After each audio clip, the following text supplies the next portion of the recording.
Welcome to the Fantasy Audiobook. Marvel. Obtain the devouring power and become the king of gods.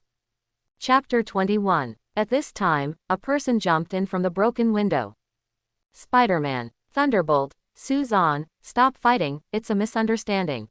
Spider-Man hurriedly shouted as soon as he came in, but what he saw made him very surprised. Susan actually grabbed the Human Torch.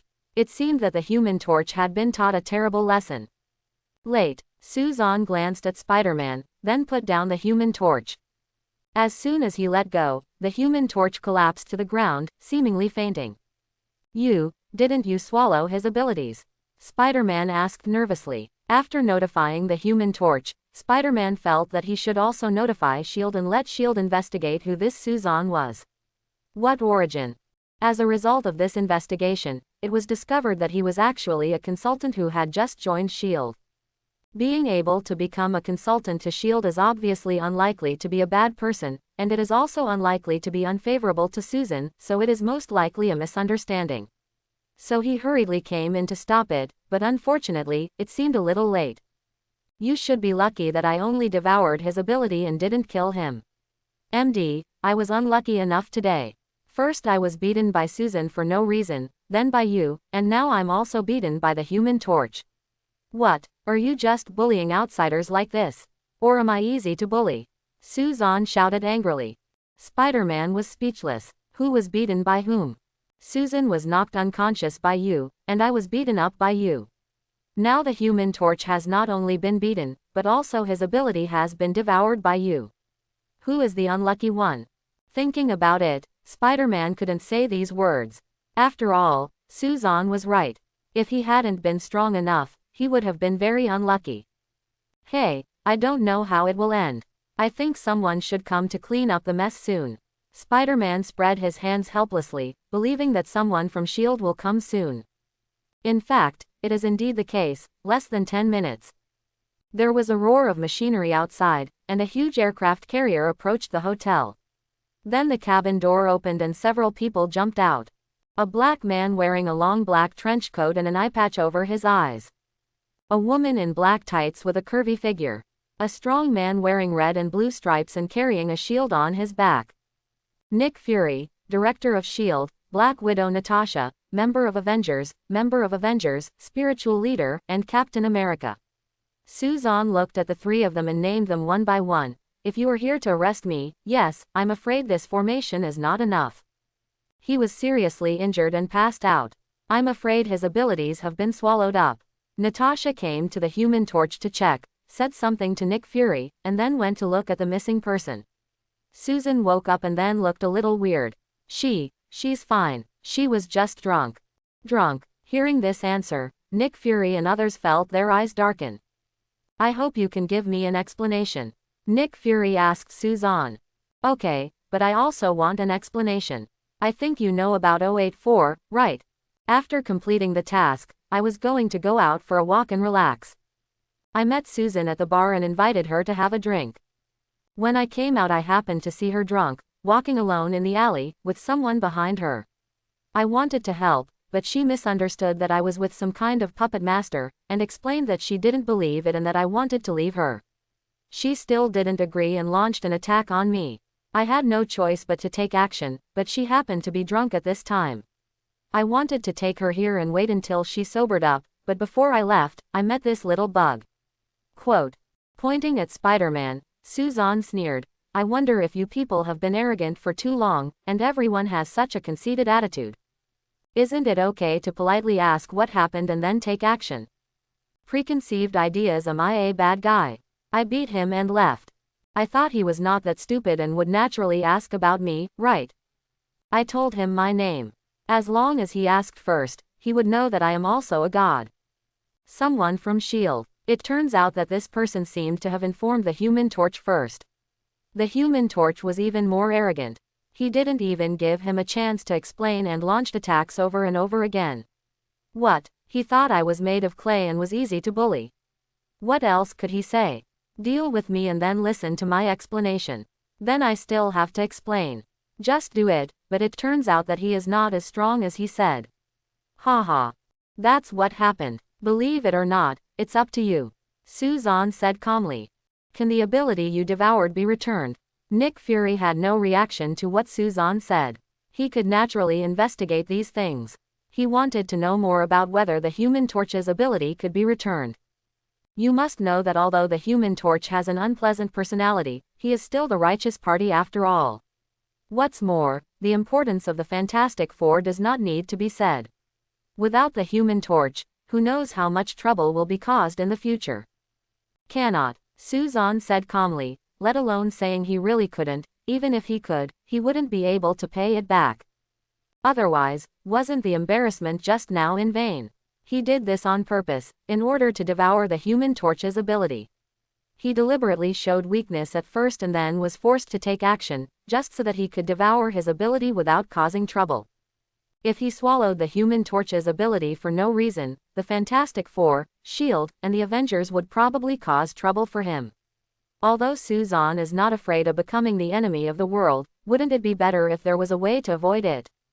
What's more, the ability to swallow the Human Torch leaves them helpless. Isn't this a better feeling?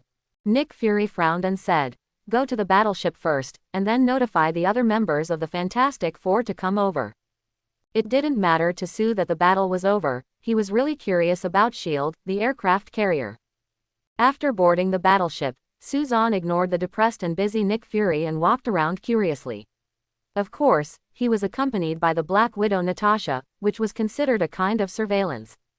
This is the style of S.H.I.E.L.D. You will not trust anyone, and you must control every situation in your own hands. Because of this, although Suzanne joined S.H.I.E.L.D., he was not prepared to stay for a long time. I think you deliberately swallowed the Human Torch's ability.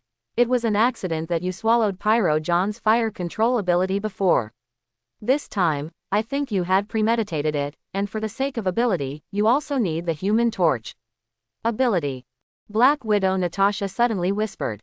Suzanne stopped and looked at her, and said calmly, don't forget, if he hadn't been so arrogant and came directly to trouble me, and directly attacked me without listening to my explanation, I wouldn't have been able to devour his ability even if I wanted to. Right, so, even if I am interested in his abilities, I wouldn't be able to do it if he didn't create opportunities for me, right? And I don't have the habit of not fighting back when I get beaten. He is not my woman, nor me. My friend, I don't need to spoil him. Want to cause trouble for me? Yes, as long as you can afford the price. Natasha was silent. Yes, even if Suzanne had this idea, what would happen if he had this motive? The only thing to blame was that the Human Torch himself was too impatient. I'll arrange a place for you. You can take a rest for now. This matter is not that easy to deal with. After all, it involves the Fantastic Four. Phil and Coulson are also on their way. We will notify you when there is a result. Yours, Natasha said. Suzanne shrugged indifferently. That's fine, I just took a nap. I hope I can get a good result when I wake up. Natasha said nothing and took Suzanne to a room. This room looked normal, and he didn't know if there was something else going on, but Suzanne didn't care. He believed that S.H.I.E.L.D. wouldn't do anything to him in this situation. Especially Nick Fury, even though he looks like he is going to accuse him when he appears, but as long as he is valuable, he will try his best to retain himself, or use himself. But it doesn't matter, he is using himself, so why aren't he using him? So after coming in, Suzanne simply lay down and started to sleep comfortably. Suzanne was sleeping and resting leisurely in his room, but it was not so relaxing in the conference room. Captain America, Black Widow, Hawkeye, Spider-Man, Invisible Woman Susan, Johnny Human Torch, Director Nick Fury, Agent Maria Hill, Mr. Fantastic Reed, Ben the Stone, plus Phil Coulson, the Avengers, the Fantastic Four, and S.H.I.E.L.D., all gathered together in the middle of the night for the sake of Suzanne.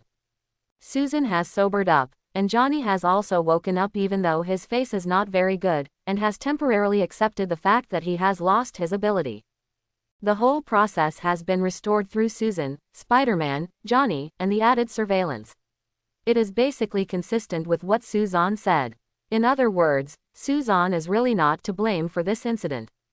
That's what it is, what do you think? Nick Fury looked around and said. It's all my fault. I misunderstood him. The Puppet Master's puppet was following me at the time. I thought they were in a group, which is why so many things happened.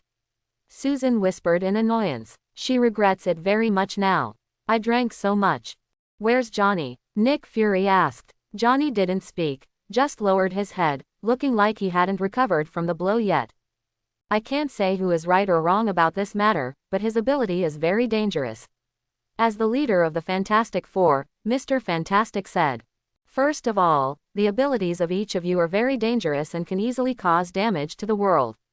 Secondly, although Suzanne's abilities are special, as long as they are used well, they can be a powerful help on our side. Phil Coulson said. At least for now, he's still a consultant to S.H.I.E.L.D. In this case, what can I say? We don't need to pursue this matter. Although we are a little annoyed, it is a misunderstanding after all. But, we will not cooperate with him. Even if something happens, it will be our personal grudge. Mr. Fantastic. After a pause, he stood up and said. It's too late, we have to go back to rest, so let's do this first. The Fantastic Four left, and Nick Fury didn't stop them. They won't let it go like this, Captain America said. At least, we won't pursue it on the surface. As for personal grudges, I believe there are many people with personal grudges. Let them solve it themselves. If necessary, just stop it. What's more, Mr. Fantastic is a scientist and should be able to research how to use the Human Torch. Way to regain your powers. Nick Fury said. About Suzanne, let's focus on the observation. As long as he is righteous, his ability is our greatest help. Our world may face alien threats at any time, and dangers are everywhere. The reason why the Avengers were established is because of this reason. You want him to join the Avengers? Natasha asked. I don't have this idea at the moment. Phil Coulson said. Now that the matter is over, can I take him away? Coulson, the Soviet Union war is left to you. Nick Fury said seriously. Phil Coulson nodded, then stood up to find Suzanne. Bang bang bang. Phil Coulson knocked on the door and then pushed it open. Don't you have any rest?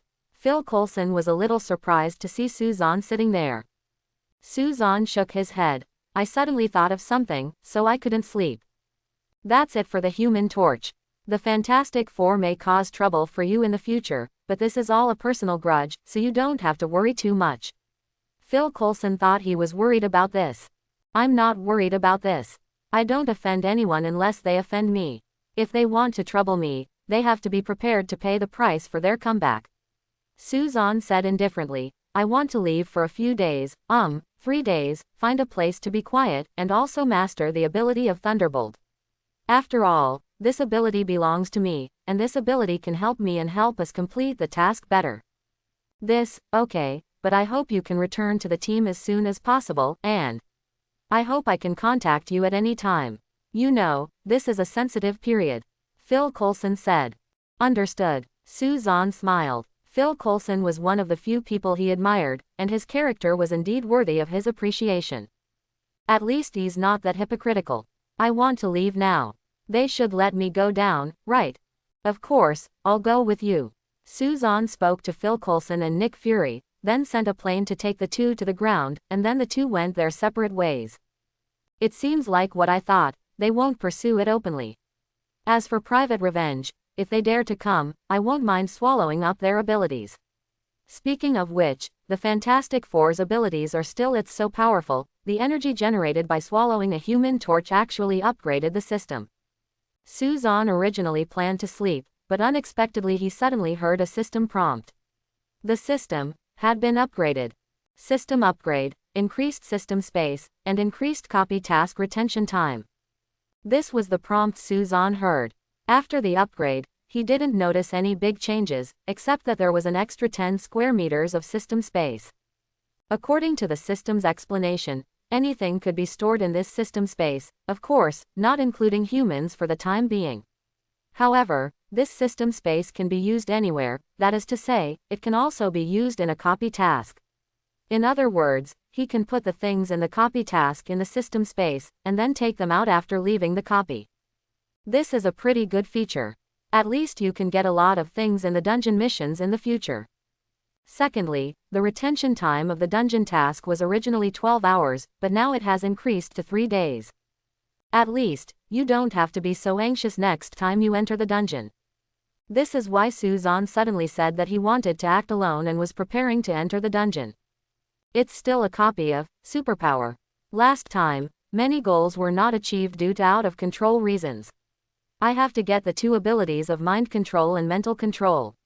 Then I will see if I can find the base of the organization and the superpowers there. There are many of them, and they can be devoured to their heart's content. Of course, you must also control yourself so as not to lose control again. There is also the centerpiece of this movie, the Argene potion. This potion is said to be the latest type, and only a few people can be fine. The rest of the superpowers will definitely die if they use it. This is a new type of genetic medicine, but they also have ordinary genetic medicines in their organization, which is why they have created so many superpowers. If we can get this, and have the opportunity to research it and mass produce it later, although it will not be as powerful as the extremis virus, centipede virus, and super serum, and the types of superpowers will be very few and fixed, it will be better than stability. If the time comes to create your own force, it will be of great help. Although he knew that S.H.I.E.L.D. would definitely be watching him, Suzanne didn't care. Just enter a hotel, enter the stairs, and then choose to enter the instance. In an instant, Suzanne had disappeared down the stairs. A moment later, Suzanne had entered the dungeon. It was still where he left last time, but there was no one here.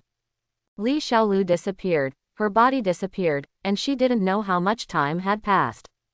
Suzanne walked out, ready to go find Li Xiaolu first. Firstly, her ability to predict is still there, and secondly, she has to give an explanation for what she did to her before she left last time. Unfortunately, his ability to predict is not that strong or perfect. Although he can predict many fragments, Li Xiaolu is not among them. Instead, he predicted the male protagonist. The hero actually got together with the heroine, and the child prophet whose abilities were taken away from him. Moreover, the genetic medicine is still in their hands. It seems that they are avoiding the pursuit of the organization. I didn't expect them to get together. It's good this way, and it saves me having to look for them one by one. Suzanne smiled and left quickly. In a small hotel, the hero Nick, the heroine Kira, and the young prophet Casey stayed together. They were all a little exhausted in order to deal with the organization's tracking. Especially since Casey has lost the ability to predict the future, he is no longer a prophet and cannot predict actions, which greatly increases the difficulty of escape. Bang bang bang. There was a sudden knock on the door, which instantly made the three of them nervous.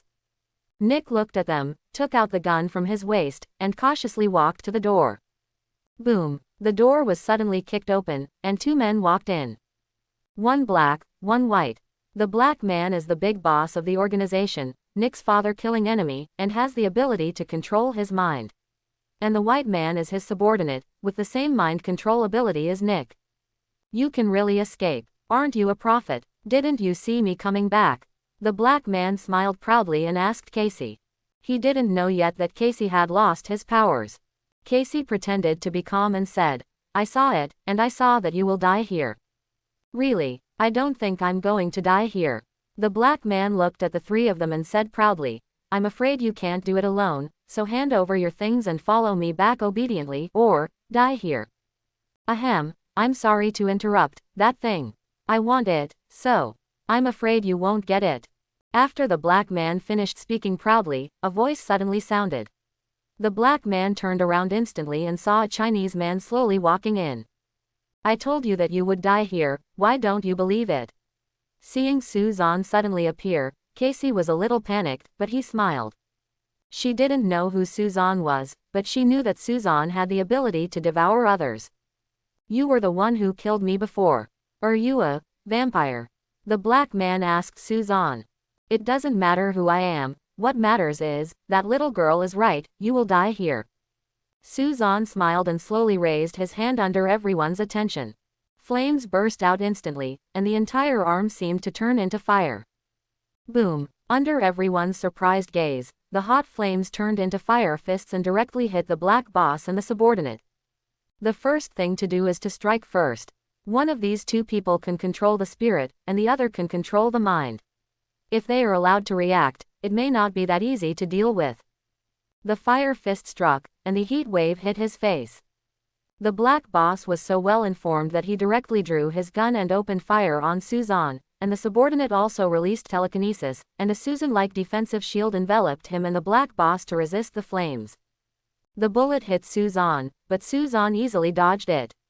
Immediately afterwards, he came in front of the mental protective shield and hit him hard with the fire fist. Click! The telekinesis shield was directly shattered, and the fire fist continued to castrate, hitting the man's face directly and instantly knocking him to the wall, and then he grabbed the black boss's wrist with his backhand. The hot flame instantly scorched his wrist, making a sizzling sound. The black boss screamed in pain, his eyes gradually turned black, and he was ready to launch mind control on Susan. Susan could feel a powerful mental force trying to control his brain. Without thinking much, he directly activated his devouring ability. What's going on? Why is this happening? The black boss screamed with an expression of disbelief.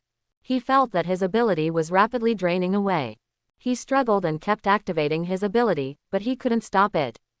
After a moment, his eyes returned to normal, and the flames released by Susan's hand became stronger and stronger, and he climbed directly up the rock along his hand. A few seconds later, his body was burned to charcoal and turned into ashes after Susan took his hand away.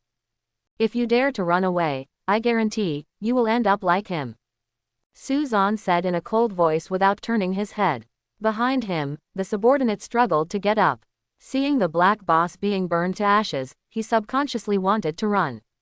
After hearing Susan's voice, his body suddenly stiffened and changed. Fear arising from the depths of his heart, made him unable to control his body at all. Seeing that the man was frightened, Susan slowly turned around and looked at him for a moment, his eyes turned black. Come here, don't resist, Susan said slowly, and the man slowly walked over and stood in front of him. Susan stretched out his hand and swallowed the ability. As expected, he didn't resist at all, allowing Susan to absorb the ability smoothly. Slowly raising his hand and controlling his telekinesis, the man's body slowly floated up, as if being grabbed by something invisible. Susan frowned slightly and could feel a trace of difficulty. It seems that although I have devoured his abilities, I still have to train myself to make them stronger. Susan let go of his telekinesis, and the man instantly fell to the ground and fainted. After easily defeating the villain boss and gaining abilities, Susan was in a good mood and turned around to look at the frightened Nick, Kira, and Casey. You won't kill us, right? Casey asked Susan. Susan shrugged. Then it depends on whether you can cooperate. What do you want us to do? Nick asked tremblingly. How could Nick not be afraid of a mysterious, powerful person who could also swallow superpowers? Don't be afraid. You should be glad that you met me now and not the last time. Susan smiled. Because he entered the dungeon repeatedly, there was no choice of camp this time, and there was no heart of darkness. First of all, give me the things. The three Nicks looked at each other, and finally Casey nodded and said, give it to him, he shouldn't break his promise. Kira hesitated and walked aside to take out the hidden box. Susan moved his fingers slightly, and the box opened by itself, revealing the Argene potion stored inside. The box slowly floated in front of Susan. Susan reached out and touched it. Fragments appeared in his mind one by one. This was the ability to track. Through these fragments, Susan quickly determined that there was nothing wrong with the box, that is, say, this potion is real. After silently reciting the system space, the box disappeared directly, leaving Nick and others stunned for a moment. Little prophet, I said last time that if I have the chance to come back, I will help you save your mother. Susan looked at Casey and said. Kathy was immediately overjoyed. Really, you really want to help? You should know the location of the organization.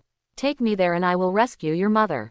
Of course, rescuing your mother is just a casual thing. I think, you also know my abilities, right? I will rescue your mother from the base. All the abilities of superpowers are absorbed, including you and your mother, Kathy. In addition, I need them to cultivate the genetic medicine of superpowers. Susan paused and said, as long as you cooperate honestly, everyone can get what they want. Yes, I won't kill you. When the time comes, I can help you delete this memory, and also delete the memories of those people, so you can live the normal life you want. We agree. The three of them looked at each other and finally nodded in agreement. Being able to live a normal life is already a blessing and a luxury for them. What's more, They don't have the right to refuse, right? Suzanne did not immediately swallow Nick and Kira's abilities. He just swallowed the two abilities and needed time to digest and adjust. He didn't want to lose control. A group of people left Hong Kong to go to the base to rescue people. There is no clear address for this base in the movie. If it weren't for them, especially the heroine Kira, Suzanne would never have found it. Kira escaped from the base, so where is the base? It took less than a day to reach the location of the base. This is it. It's heavily guarded inside. There are at least dozens of superpowers. Kira pointed to the heavily guarded building in front and whispered to Suzanne.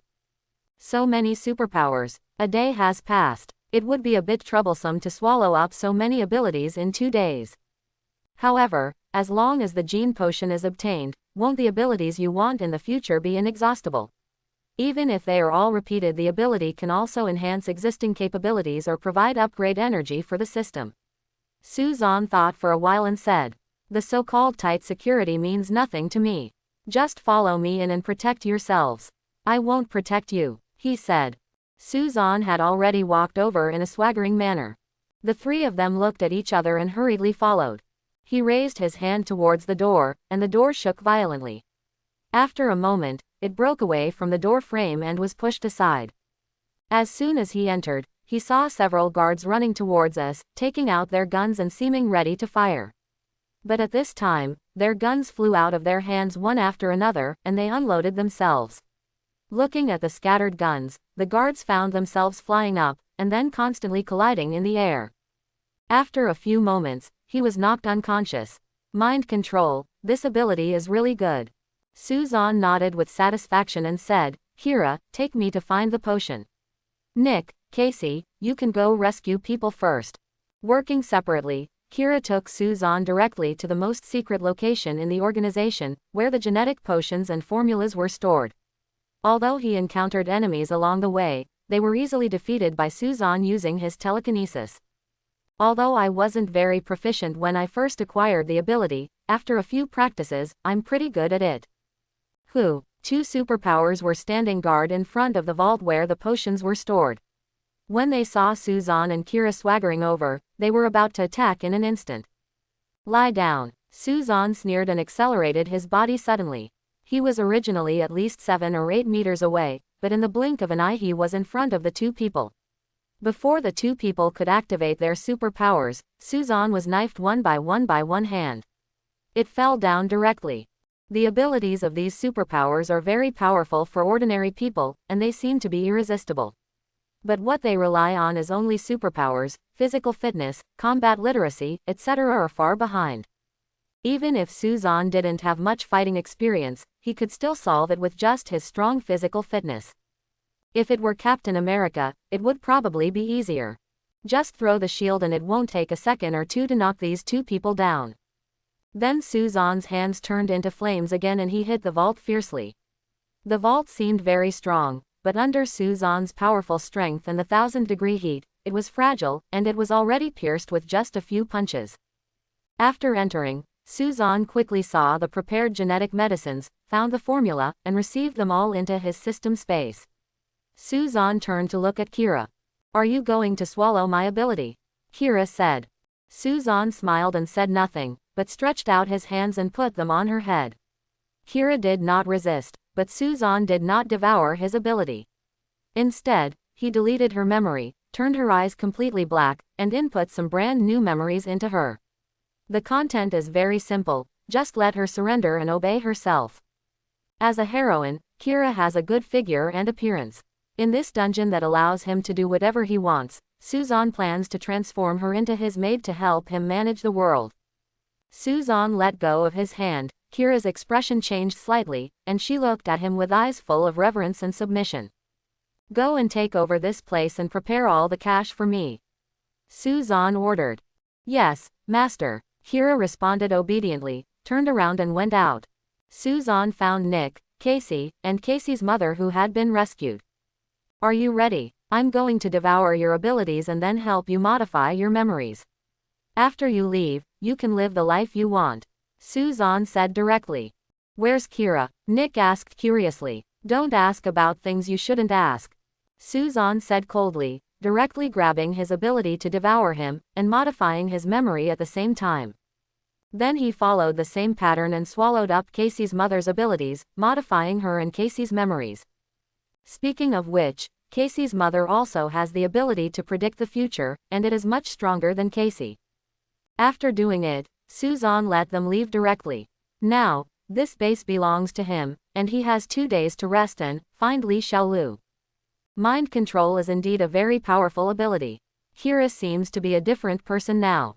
Suzanne deleted all the memories that could easily lead to her awakening, instilled false memories, and made her completely obey him. Kira herself is a person with the ability of mind control. This ability allows her to easily control the base. As for the minions, she doesn't need to control them. Anyway, she just needs to listen to her superiors. Kira gathered all the cash in the base and gave it to Suzanne, which amounted to more than $3 million. This is just cash. Such an organization must have strong financial support, not to mention that this is a killer organization. It can be short of everything except money. Suzanne did not continue to devour abilities. He absorbed the abilities of Nick and Casey's mother. He already felt faintly that his body was not at peace, especially since Casey's mother's abilities were far superior to others. System, when can I open the second copy? Suzanne drank wine, comfortably enjoying Kira's massage behind him, and secretly asked the system. The next time you upgrade, you can access the second copy plane. However, upgrading requires a lot of energy. Unless you have very powerful energy, it will be difficult to upgrade in a short time. The system replied. Is it a very powerful energy? Suzanne thought for a while and suddenly said, what about ether particles? Can they absorb this energy? This thing seems to be very dangerous. Can it be stored in the system space? The system surprisingly did not answer immediately, as if it was considering the answer. The ether particle is one of the infinity stones and should be the reality stone. But this thing is looking to be lodged in people's bodies. Most people may not be able to bear it. The energy contained in it is too powerful, so the system hesitates, right? Can. After a long time, the system gave a reply. This answer made Suzanne unable to contain his excitement. If the system is powerful enough to store ether particles, the powerful energy of the ether particles will definitely allow the system to be upgraded and open a second copy plane. In other words, there is no need to abandon this plane now. If he remembered correctly, Thor 2 ended, followed by the plot of Captain America 2, which resulted in the collapse of S.H.I.E.L.D., followed by Guardians of the Galaxy, but this had little to do with the Earth, followed closely by the Avengers 2 already. At that time, the powerful enemy Ultron will appear. Whether it is because of the disintegration of S.H.I.E.L.D. or the fact that he is about to face the powerful enemy Ultron, he will need to form his own strength. This requires careful consideration of how to maximize the benefits. But it's too far to think about this now, let's take it step by step. Fortunately, it has been decided that this dimension does not need to be erased and can be developed with care. 3 days is not a long time. From arriving at the base to occupying the base, 3 days can be said to have passed in the blink of an eye. Suzanne did not continue to devour capabilities, but consolidated existing capabilities. At the same time, he also tried to find Li Xiaolu. But I don't know why, although my ability to predict has become stronger, I still haven't sensed Li Xiaolu. In desperation, Suzanne could only give up temporarily. Anyway, he could still come here in the future and just look for it slowly. Before leaving, he explained several purposes to Kira. One is to continue to develop genetic medicines and cultivate superpowers, the other is to make money, and the third point is to find Li Xiaolu. After the explanation was made, the stay time was up. Suzanne left the dungeon and returned to the place where he entered the dungeon. After tidying up his clothes, Suzanne took out some money from the system space and left. Suzanne found a bank and used the money in the dungeon to open an account and save it. Everything turned out to be normal. In other words, the money in the dungeon could also be used. His hard work was not in vain. To be honest, Suzanne is really worried. After all, every piece of money is independent. It is very likely that it cannot be used here, but in fact it can be used. I don't know why, but anyway, this is a good thing. Ring ring ring. Just after coming out of the bank, Suzanne's phone rang. Hey, I think you haven't forgotten what I told you, right?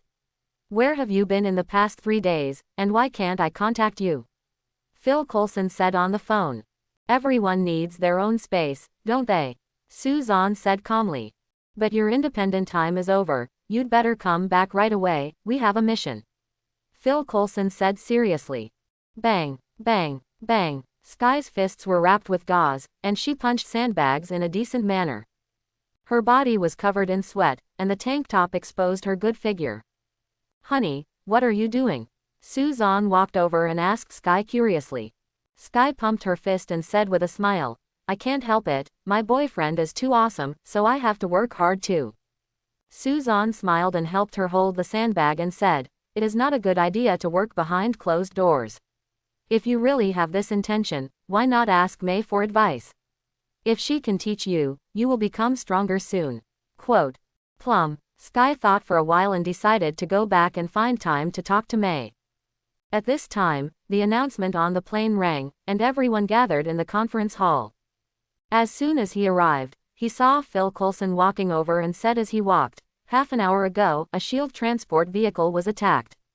The vehicle was transporting red priority protection assets. They were in St. Petersburg, on Highway 76 in Lynn City. Red priority? Sky asked curiously. Phil Coulson explained. This asset is the Canadian physicist Dr. Franklin Hall and his research. As he said, he took out the tablet computer, which displayed Dr. Hall's information. How could it be Dr. Hall?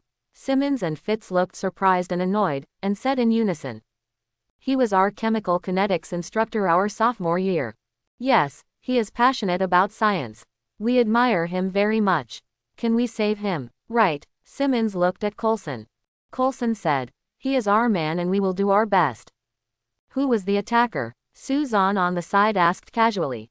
Invisible man. Coulson said something and turned to leave. The plane landed and we walked towards the crime scene together. Is Dr. Hall an asset? Sky was still not used to the wording used by SHIELD.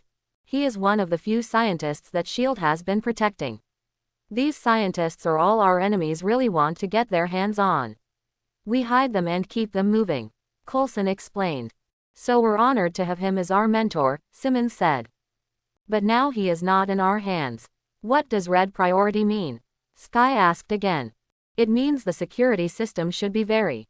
Before Coulson could finish his words, he saw the car hanging on the tree next to him. Safe. Looking at the car hanging on the tree, everyone was speechless for a while. It seems that the so-called foolproof is not foolproof after all.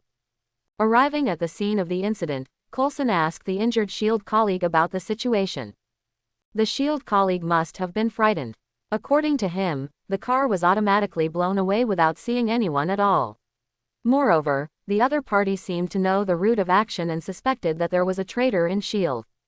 Suzanne, Sky and others looked at the scene. The huge train was rolled to the ground, and it looked as if it was pulled up by something and then dropped down.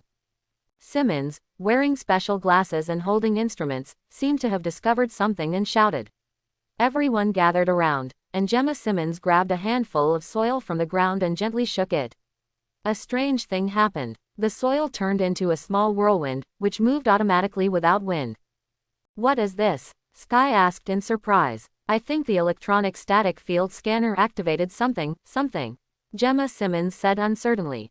As soon as he spoke, the wind suddenly became stronger and moved towards Hang. Suzanne instantly released his telekinesis, forming a telekinesis protective shield that enveloped everyone. Can you close it? Immediately, Coulson shouted in a deep voice. Gemma Simmons hurriedly tried to close it, but it didn't seem to be going smoothly. The wind was getting stronger and stronger, constantly blowing against the protective cover. Seeing that she couldn't close it, Suzanne snatched the instrument directly. Crack! With a pinch of his fingers, the instrument shattered instantly. At the same time, the wind suddenly stopped. The earth fell to the ground instantly and returned to peace. You're welcome. Suzanne completely defended himself, looked at the shocked people, and said calmly. What is that? Although Gemma Simmons felt sorry for the instrument, she found something that seemed to be on the ground. She bent down and picked it up with tweezers. A small round iron ring with a very small iron ball seemingly suspended inside. What is this? Sky asked curiously. Coulson took it over, looked at it, and said seriously, "It's not a simple thing." Suzanne couldn't help but rolled his eyes and complained, "This is simply nonsense." Needless to say, everyone can see that this thing is not simple. On the plane, in the laboratory, Fitz was inspecting the round iron ball, and Coulson and May were discussing in a low voice about the traitor. Although May did not believe that there was a traitor in S.H.I.E.L.D., Coulson still felt that it should be investigated, at least. Eliminate everyone's suspicion first. May nodded and left to investigate. Coulson said, "Inspect the tire marks and see if you can find anything." "Okay, I'll upload the photos and see." This was Sky's strength. She said she was going to investigate, but Suzanne next to her suddenly spoke. "No, there's no need," Suzanne said calmly. "Why?" Sky and Coulson looked at Suzanne curiously, a little surprised how he could be so sure. Then, Coulson suddenly said, "Suzanne, do you already know something?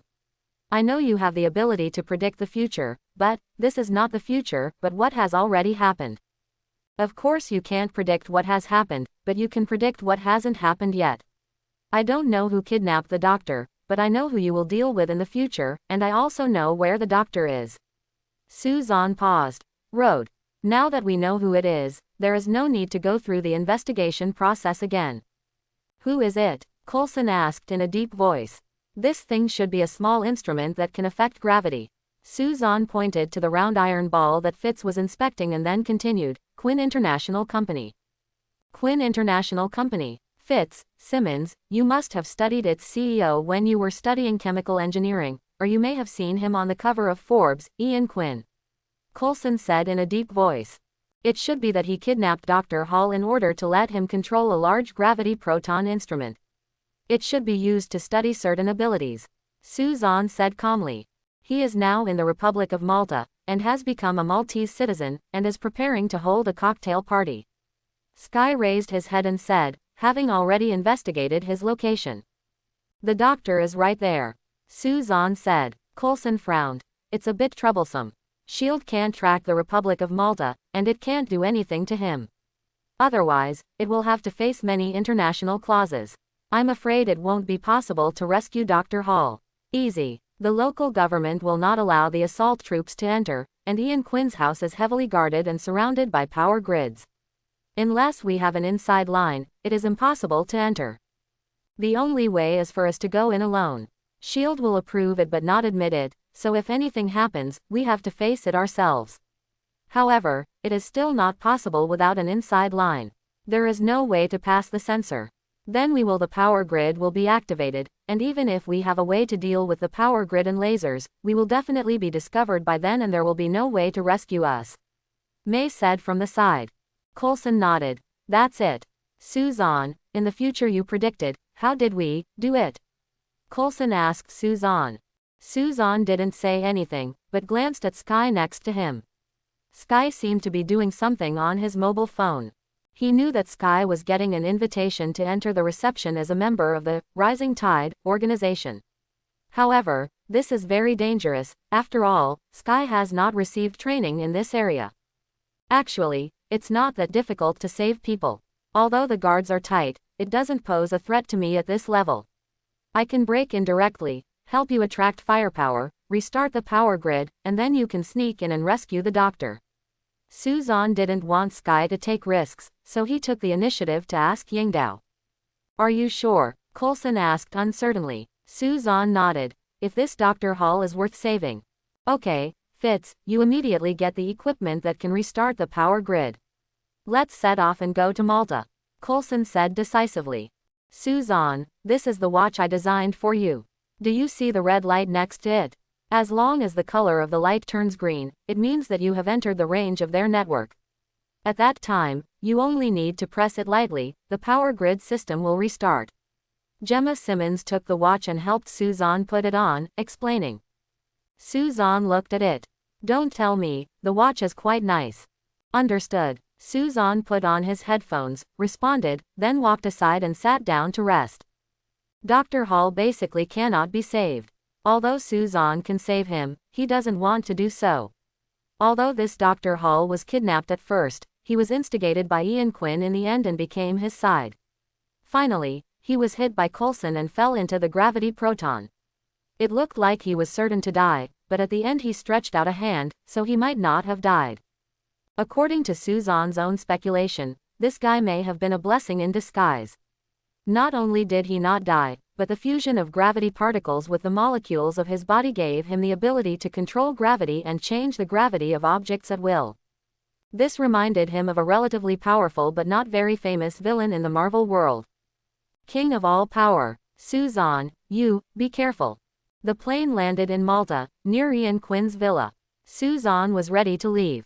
Coulson looked at Suzanne and said with concern. Suzanne smiled. Don't worry about me, there is no one here who makes me feel threatened. Careful, Coulson said something. Suzanne looked at Sky next to him and smiled at him, then clapped his hands and said, Okay guys, the show is about to begin. At the entrance of Ian Quinn's villa, many business celebrities came and went. The bodyguards at the door strictly checked the invitations. There was laughter from time to time inside. It looked very lively. Sir, please show me your invitation. The bodyguard stopped Suzanne. Invitation, I don't need it. Suzanne looked at the bodyguard and said with a smile. The bodyguard frowned. Sir, if you don't have an invitation, I'm afraid I can't let you in. You'd better leave. Otherwise, don't blame us for using force to ask you to leave. Oh, really? I want to see if your so-called coercive means can ask me to leave. Suzanne looked at the bodyguard with interest. These bodyguards have been strictly trained and naturally have ways to deal with this situation. As soon as Suzanne finished speaking, the bodyguards had already grabbed him. The bodyguard's hand grabbed Suzanne's shoulder, trying to escort him away. The bodyguard tried his best and found that he couldn't push Suzanne. Suzanne said with a smile, What? Is this all you have? The bodyguard snorted and increased his strength, but Suzanne remained motionless. At this time, the bodyguard next to him also realized that something was wrong and hurriedly came to help. But the two bodyguards together couldn't push Suzanne. Suzanne remained motionless as if roots had taken root in his feet. Seeing the two bodyguards gnashing their teeth and working hard as if the veins on their necks were about to burst, Suzanne easily reached out and grabbed the shoulders of the two bodyguards and said, It seems like you can't stop me, so just lie down honestly. Anyway, you are just mediocrity. Suzanne raised his hand, and the two burly bodyguards were caught by him. They kept struggling with their feet off the ground. Then, there were screams of surprise, and they were forced directly into the villa by Suzanne. Plop! One person was smashed on the wine table, and another person was thrown into the swimming pool. The people in the villa were instantly panicked. Ian Quinn, who was wearing a suit and holding a wine glass, was startled, but quickly regained his composure and saw Suzanne, who had walked in from the door. Catch him, Ian Quinn said to the men beside him. He was very curious about who this strange man with yellow skin was, who dared to come and cause trouble on his own territory. Soon, countless bodyguards rushed towards Suzanne. The corners of Suzanne's mouth raised slightly, and he didn't even look at the bodyguards who rushed over. He just raised his hands slightly. The bodyguards seemed to have been grabbed by the neck, and they were instantly lifted up and floating in the air. When they panicked, they found that they had bumped into their companions. No, the shouts came, but they were unable to control their bodies at all. They bumped into their companions one by one, and fell to the ground with a thud and fainted. Ian Quinn squinted his eyes and looked at Suzanne with interest. He didn't expect that Suzanne had such an ability. Whatever the cost, catch him. Ian Quinn didn't know Suzanne's purpose, but he probably wanted to cause trouble for him. As a boss, he would naturally not take the risk of staying here. After the explanation, Ian Quinn had turned around and left. Bang bang bang. Gunshots came from all around. Suzanne reacted very quickly. He dodged very quickly and slightly, and the bullets had already passed by his body.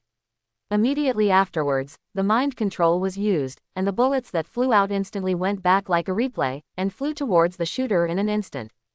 Before those people could react to the strange situation in front of them, they were hit by their own bullets and fell to the ground one after another. Although it's not as popular as Magneto, the ability to control your mind is really amazing. The enemy has been dealt with without even taking action. This kind of relaxation and comfort made Suzanne even more satisfied with this ability. The guests no longer knew where they were going. Suzanne walked into the villa step by step and soon found that the indicator light on his watch had turned green. He pressed it lightly and notified Coulson and others. Coulson was near the power grid. He had heard the gunshots in the villa long ago and had been waiting nervously. Now he finally received the news and that the power grid had been restarted. He entered immediately without hesitation. Fitz, Gemma Simmons and Sky were not considered combatants. Although May was powerful, she had to stay on the plane and be ready to take off at any time, so only Coulson came in. After Coulson came in, Suzanne started to cause havoc. This Ian Quinn will appear in the future, and catching him now will easily affect subsequent development, which is not worth the gain. Anyway, it's not difficult to catch him, just let him jump around for a while. Bang, bang, bang.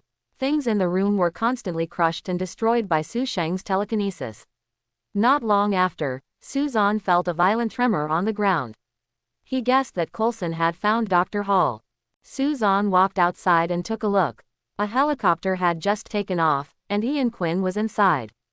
Run away, you can't escape my Wujishin anyway. Looking at the plane, Suzanne pursed his lips and sneered, then turned to look for Coulson and Dr. Hall. In the basement, Coulson and Dr. Hall were confronting each other. Coulson found Dr. Hall and wanted to take him away, but Dr. Hall refused to leave.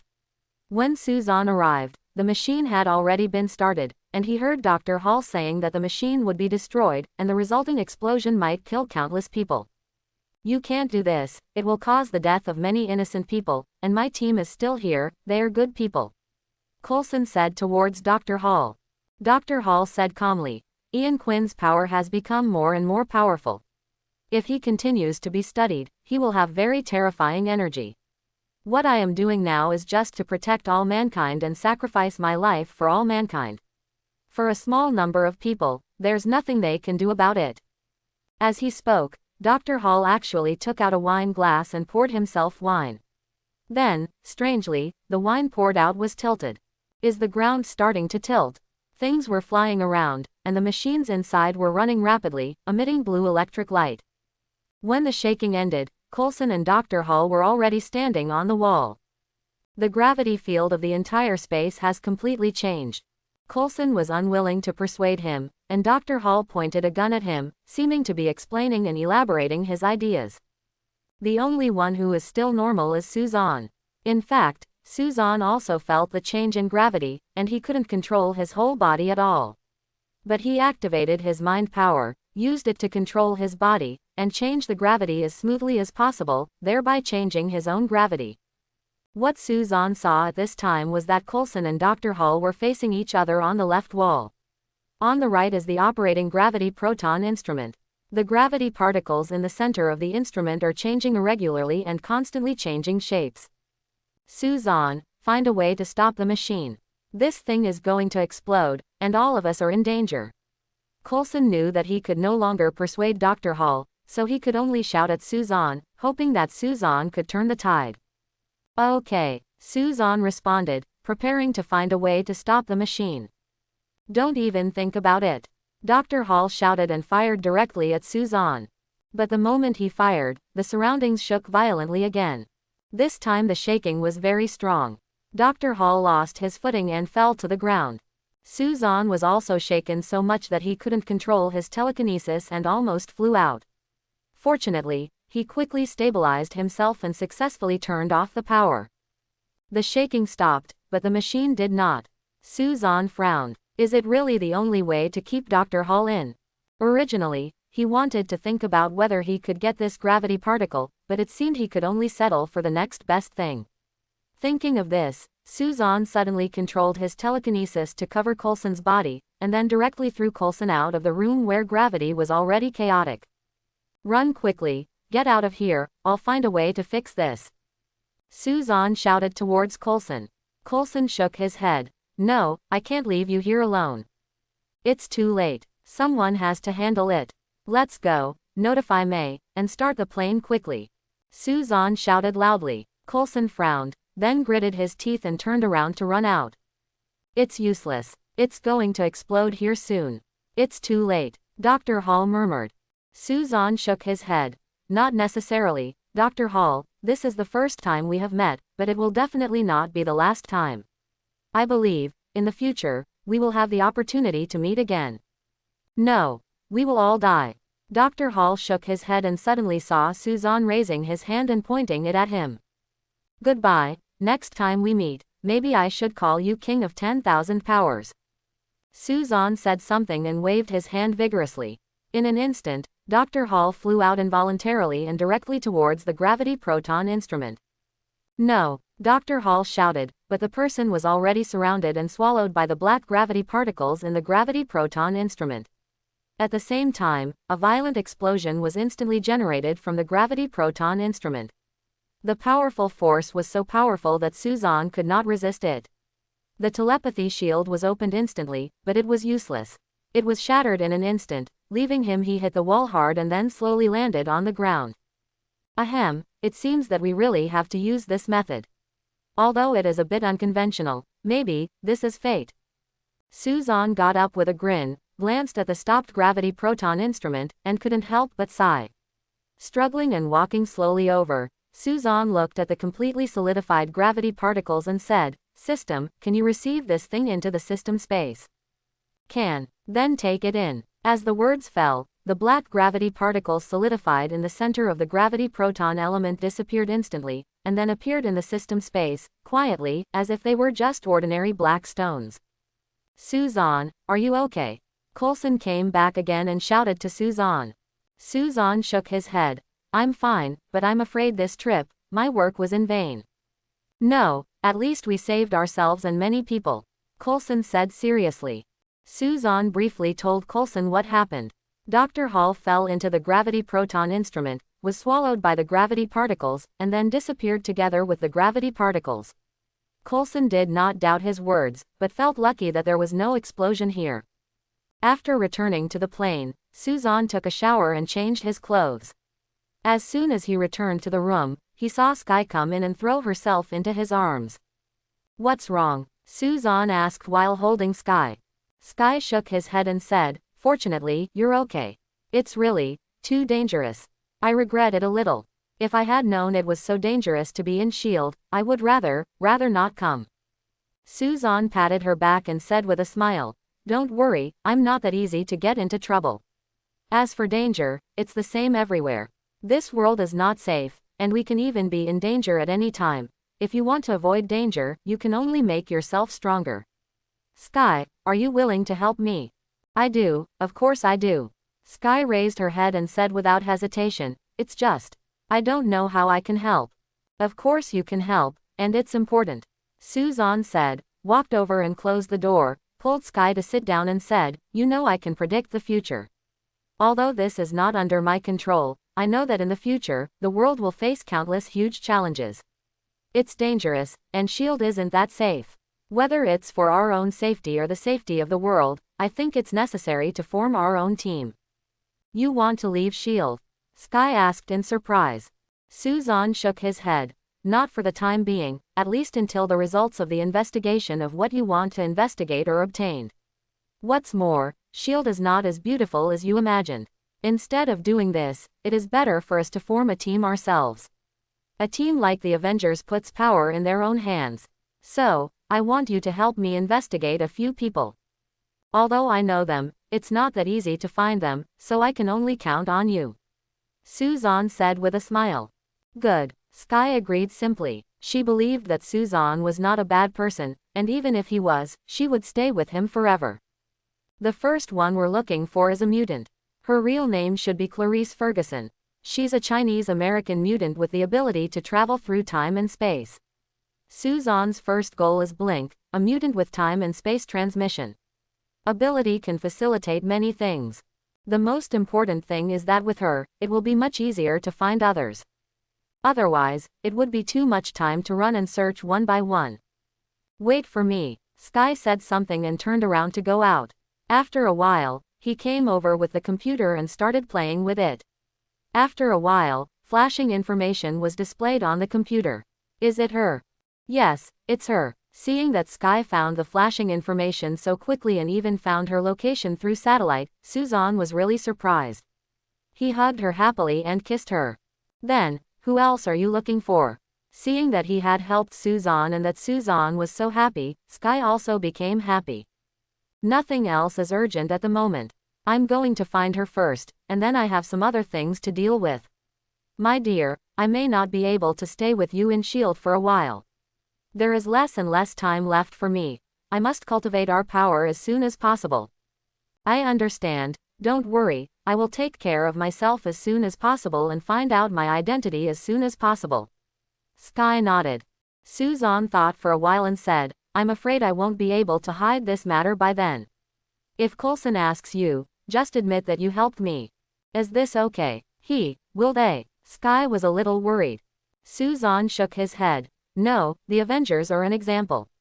As long as they don't do evil, it will be fine. What's more, in this world, fists still talk. As long as we are strong enough, S.H.I.E.L.D. has to weigh it, right? That's good. I'm going to find Coulson. I have to ask him for leave for the time being. Suzanne smiled and then went to find Coulson. Coulson had just reported the situation to S.H.I.E.L.D. Seeing Suzanne come in, Coulson smiled and said, What does our superhero want to do with me? I'm going to leave for a while. I'm afraid I'm not sure how long exactly. During this period, I hope you can help me take care of Sky. Suzanne said straight to the point. Coulson was stunned for a moment. Are you leaving again? Can I know the reason? I'm afraid I can't elaborate on the specific reasons yet. I can only say, I want to prepare to save the world. Suzanne said. Save the world? Coulson asked hurriedly. Did you predict any future? The future is changeable and complicated. What must I do for myself and for the people I care about? Coulson, if you trust me, remember my words. S.H.I.E.L.D. is not what you imagined. S.H.I.E.L.D., Suzanne said, and then said, I'm leaving, please contact me if you have any questions. After saying that, Suzanne turned around and went out. S.H.I.E.L.D. is not the S.H.I.E.L.D. I imagined. What do you mean, Suzanne? You should speak clearly. Coulson chased after him, wanting to ask clearly. But at this time, the lower cabin door of the plane had already opened. Looking at the blue sky, Suzanne jumped out. In an abandoned factory, a woman wearing a leather coat, red hair, blue eyes, and several purple tattoos near her eyes was sitting on the ground eating a burger. Her name was Clarice, and she was an orphan. She didn't know when she suddenly awakened an ability. She could produce crystals on her own, open something like a door to time and space, and teleport people or things away. Her character is a bit timid, and she was very scared when she gained abilities. Because she was unable to control her abilities, she caused many accidents. Later, she gradually distanced herself from the crowd, gained control of her abilities, and learned her identity as a mutant. She wandered around and would help if she met a compatriot. Over time, she gradually became famous among mutants. Just now, she also rescued a newly awakened mutant, a mutant who could produce extra bones and had 2 hearts. Clarice, who was in a great mood after saving her compatriots, hummed an unknown tune while eating. Suddenly her voice stopped and she turned to look at the broken window next to her. It can be clearly seen that there is a ball of fire in the sky outside quickly flying towards here. Click, the window shattered, and the flames came to her. As the flames disappeared, a person gradually appeared. An Asian. The person who came was none other than Suzanne. Suzanne looked down and nodded with satisfaction. When it turned into flames, basically his clothes were not immune. However, he used his telekinesis ability to wrap a layer of telekinesis defense shield on his clothes to prevent them from being burned. Before there were special battle suits, this method was still good. It can not only protect your clothes from damage, but also exercise your telekinesis ability. Who are you? Pink crystals appeared on Clarice's hands, and she asked Suzanne warily. Suzanne said with a friendly smile, Don't be nervous, I don't mean any harm. My name is Suzanne, and I'm here to invite you to join my team. Sorry, I haven't heard of you, and I don't want to join anyone's team. Clarice said solemnly. Clarice Ferguson, a Chinese-American mutant, can produce crystals, and use crystals to open portals for teleportation or time and space transmission. When you were a child, you were afraid of your abilities and scared. Later you found out that you were after becoming a mutant. He has been working hard to save his compatriots. Am I right? Suzanne looked at her and said with a smile. Clarice's expression changed greatly. she didn't expect that he would investigate her so clearly. Really, don't be nervous. I'm investigating you because I think highly of you. Although I'm not a mutant, I have many abilities. One of them is that I can predict the future and can also be understood as a prophet. I know that the world is changing. In the face of catastrophe, you mutants cannot escape, and there will be genocide in the near future. If you want to save mutants, you alone are not enough. So, I can't do it by myself, but I can do it with you.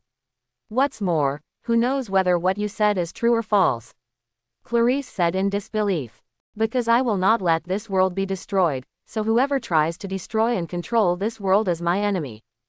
For this goal, I am willing to devote my whole life, including my life. As for me, whether what I said is true or false, you can witness it with your own eyes. If you think I am lying to you, I promise, you can leave at any time. Suzanne looked at her sincerely and slowly stretched out his hand. I am not a homeless person yet. Is that enough? Join my team and let's work together to make a difference in the world. The word wandering stung Clarice. Although she lived a free life, she lacked care. Whenever she was alone, that feeling of loneliness always lingered. Maybe, I should join him. He also seems to be Asian, and what if what he says is true? Can you guarantee that if there is a crisis among mutants, you will help? Clarice asked seriously. I promise, Suzanne said seriously. Okay, then I will follow you for now, but let me explain first that if I find that what you do is different from what you said, I will leave. Clarice held Suzanne's hand, and Suzanne smiled happily. Although Clarice said she might leave at any time, it was basically confirmed that he would join her team. I didn't expect that the first recruitment went so smoothly. Do you know, in fact, you should have a better name. Suzanne looked at her, and under her curious eyes, he said slowly, from now on, you will be called Shuang Shuang. Only this name can match it. I deserve you, believe me, it won't be long before mutants and even the whole world will know this name. Flicker, sounds cool, okay, I'll be called Flicker from today on. Clarice, no, it should be called Flicker now. Twinkle nodded with satisfaction and asked, so what are we going to do now? Let me see your abilities first. Suzanne said with a smile. My pleasure, Flickering said with a smile, and threw out the crystal in his hand. The space seemed to be instantly distorted, forming a portal with rippling pink-blue light waves. Flickering quickly jumped in, and then disappeared.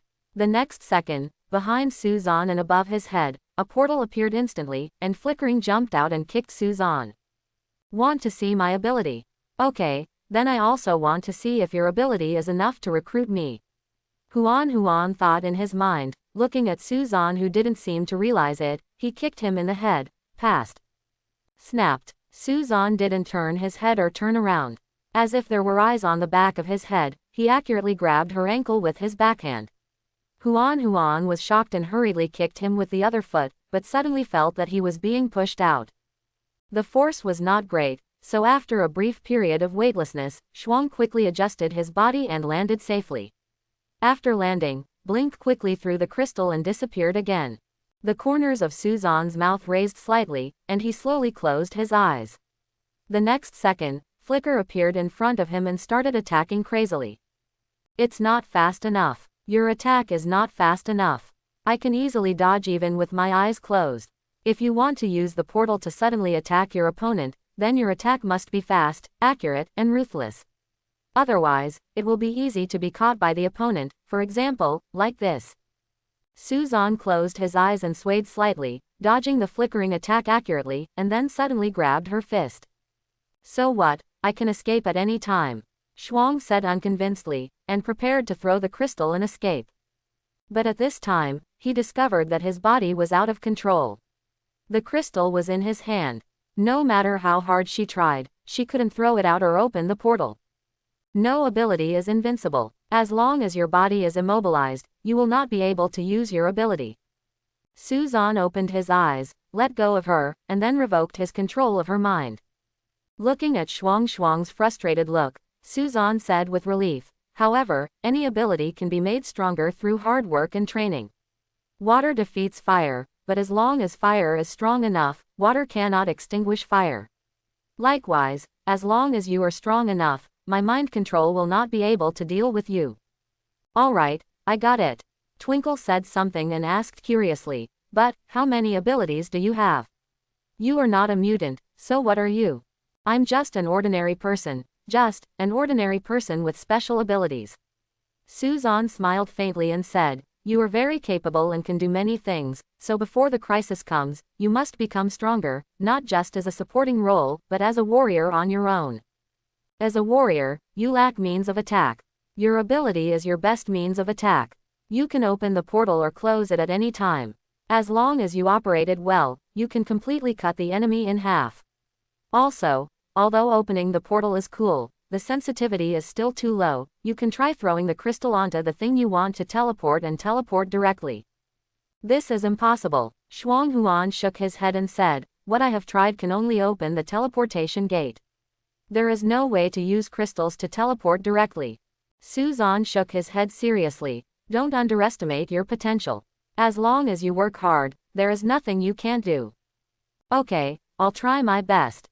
Although Huan still didn't believe she could do it, Suzanne's encouragement gave her a boost of confidence. No one ever encouraged her, no one told her how to improve her abilities and become stronger. Maybe it wouldn't be a bad idea to follow him. Shuang thought in his heart. "Change a place, you deserve a better life." Suzanne looked around and said with a smile. Twinkle smiled and threw the crystal to open the portal. Suzanne and Huan jumped in, and a moment later, they appeared in the presidential suite of a high-end hotel. Obviously, this room was not flashy, but that didn't matter.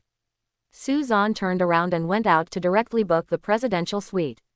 When he returned, he also asked the hotel staff to bring some food. The feeling of living in the main suite in a legitimate manner, instead of using your ability to live here secretly, is a new experience for Flicker. A homeless person does not have that much money, although the source of her money is not so clean. But she only got some every time, just enough to spend. She had never experienced spending money like Suzanne. Suzanne was good to her, and she didn't want to disappoint Suzanne. She worked hard to train her abilities, time and time again. Although she didn't succeed, she had a goal and worked hard for it. Flicker's ability is very strong. As long as it is developed and exercised well, it will not be a problem to become a unique figure. Regardless of Suzanne's plan or the goal given by the system, becoming the king of this world is not so easy to achieve. Not even a lone ranger, not even a bear commander, so in his plan, he formed his own team and formed a your own power is very necessary. A team and a force require a variety of talents. We need network experts like Sky and biologists like Gemma Simmons, but the most important thing is strength, strength that makes people fear, convince, and dare not provoke. Only in this way can you develop and achieve your goals. Flickering was exercising her abilities, and Suzanne was not idle either, immersed in the system space studying gravity particles. This thing was lying there quietly, without any change at all, and no difference could be detected. If he hadn't seen it with his own eyes, Suzanne would have doubted that this thing had swallowed Dr. Hall. "System, can I swallow it?" Suzanne asked towards the system. It is now in a completely closed state. After testing, it seems that it is changing internally. It should be some kind of self-adjustment ability, so it cannot be absorbed for the time being. The system answered. "Self-adjustment, I'm afraid it's because of Dr. Hall. So, I can only wait until Dr. Hall absorbs and possesses this ability, and then I absorb Dr. Hall." Suzanne was a little unhappy, and he always had to take action. Feeling bad. Dr. Hall, also known as the King of Power, is a ruthless character. He is a ruthless person who has beaten all the members of the Avengers. If you want to recruit him, I am afraid you may not be able to control him. Maybe, you will have to absorb him then. Bar. Suzanne. Just as Suzanne was thinking about it, he suddenly heard someone calling him. He woke up and looked at the panicked flashes in front of his eyes. What's wrong? Seeing Shuang's panic, Suzanne was a little curious. What was she doing for no reason? Something happened to a friend of mine. I have to rush over to save her right away. Can you help me? Huan asked nervously. Certainly, Suzanne responded without hesitation, then asked her to calm down and said, "Tell me what's going on first. Who is your friend? What happened?" "This is a friend I just met recently, who is also a mutant, named Sarah, codenamed Bones. She can grow extra bones to use as weapons, and she also has 2 hearts. I just saved her once a few days ago, but she just called me and said she was in trouble. Shuang Huan hurriedly explained. Mutants, can they actually grow bones and use them as weapons? Su Zan was a little surprised. Although he knew that mutants had all kinds of strange abilities, this kind of thing was really, well, too surprising. Let's go, Su Zan responded, nodded gratefully to him, raised his hand and threw the crystal. The portal appeared, and Su Zan and Shuang Huan jumped in directly. The next second, the 2 people appeared in a place that looked like a basement. The door to the basement was closed, and there was a woman hiding next to her, shivering. Seeing the light of the portal and the appearance of Su Zan and Shui Shui, the woman was ecstatic and stood up in a hurry and shouted, "Great, you are finally here." Who is he? His name is Su Zan, and he is now my boss. Huan introduced and asked, "Hurry up, let's get out of here first." With that said, Twinkle was about to open the portal. Etc. Su Zan suddenly spoke, looked at Shuang and said, "Do you know why you saved her before, but she is in trouble now? It's because you just hid. You can hide for a while, but you can't hide for a lifetime. Trouble is not something you rely on to hide. It can be solved." After saying that, Su Zan looked at the girl and said, "Your name is Bones, right? Where is the person you arrested?" "Outside," Bones said subconsciously. "I heard that you can produce bones as weapons. Do you know how to fight?" Su Zan asked again. Bones shook his head. "It doesn't matter, you will understand later." After Su Zan finished speaking, he waved his hand in the air, and the door was instantly pulled out and moved aside. Afterwards, Su Zan walked out. Outside is an empty underground hall. I don't know what it was used for. It seems to have been abandoned for a long time. Will he be okay? Bones asked with some concern towards Twinkle. Huan shook his head. "Don't worry, he is very strong, and I suddenly feel that what he said is right. Escape is not an option, you can only face it, you can only fight." Roar. A strange roar suddenly came out. Su Zan took out his ears and said to Twinkle and Skeleton behind him, "Pay attention to your own safety." Snap, snap. The sound of heavy footsteps came, and the surrounding area seemed to be shaking a little. "It looks like this is a big guy." Su Zan stared ahead and soon saw the appearance of the enemy. Green skin, a huge body, and a long and thick tail. Professor Lizard. Su Zan was stunned for a moment when he saw the big guy appearing. He didn't expect it to be Professor Lizard. Why was this guy here to catch mutants if he wasn't going to play with the little spider? It's crossed the line. "Hey, Big Lizard, you've crossed the line. Mutants have nothing to do with you." Su Zan raised his voice and shouted towards Professor Lizard. Professor Lizard roared and rushed over without paying any attention to Su Zan. "You actually ignored me. Well, I have to let you know what price you have to pay for ignoring me." Su Zan sneered and rushed out suddenly. Professor Lizard stretched out his tail and swept directly towards Su Zan. The momentum is strong and heavy, and there is still a faint sound of wind breaking through the sky. Su Zan bent down to dodge, grabbed his tail fiercely, turned around, and threw him away with force. Boom! Professor Lizard hit the wall, shook his head, and stared at Su Zan angrily. There was a roar, bang, bang, bang footsteps. The thick sound seemed to be crushing the ground, and it was very powerful. The tail twitched a few times and then it swept over fiercely. "Come back," Su Zan sneered and curled his lips. This time he didn't grab it, but raised his arm and resisted. So heavy, so heavy. Professor Lizard's tail swept over, causing Su Zan to instantly feel a slight trouble with his arm, and he moved his body a few steps to the side. As expected of the guy who has been able to make Spider-Man fall in love and kill each other for so long, he does have a way of doing it. Su Zan stepped hard on the ground with both feet, and his whole body suddenly rose into the air, spinning in the air and reaching the top of Professor Lizard's head, and the leg whip swept directly towards his neck. Click! A crisp sound came, and Professor Lizard was kicked out like a kite with its string broken. His head hit the wall so hard that the wall was dented. Plop! Professor Lizard was lying on the ground and seemed to have fainted from the impact. Is this solved? Marrow watched Su Zan take down Professor Lizard in an understatement. He was stunned for a long time and said in disbelief. Suzanne slowly walked towards Professor Lizard and nodded with satisfaction when he saw that this guy seemed to have really been knocked unconscious. He didn't use any abilities just now, it was just his physical strength. Suzanne was very satisfied with being able to beat Professor Lizard so easily. Chapter 31. Wake up, stop pretending to be dead. Suzanne kicked him a few times, and Professor Lizard woke up leisurely. As soon as he woke up, he waved his thick arms and hit Suzanne. Careful, Twinkle couldn't help shouting. However, Suzanne just raised his hand. In an instant, Professor Lizard's movements stopped abruptly, and his arm stopped in front of Suzanne's eyes, unable to move. Professor Lizard was a little panicked. Judging from the veins popping out on his body, it was obvious that he was trying his best to resist. Suzanne could also feel that it was slightly difficult to control him, but this level of difficulty was nothing. Big Lizard, you better behave, otherwise, I won't mind turning you into a roasted lizard. Suzanne raised his other hand, and flames burst out instantly. The hot flames made Professor Lizard instantly give up his resistance and did not dare to move. The temperature of thousands of degrees was enough to turn him into a dead lizard. You, who are you? Professor Lizard asked hoarsely. It doesn't matter who I am, what's important is that I'm curious about why you want to catch mutants. She has the ability to grow bones, Professor Lizard said.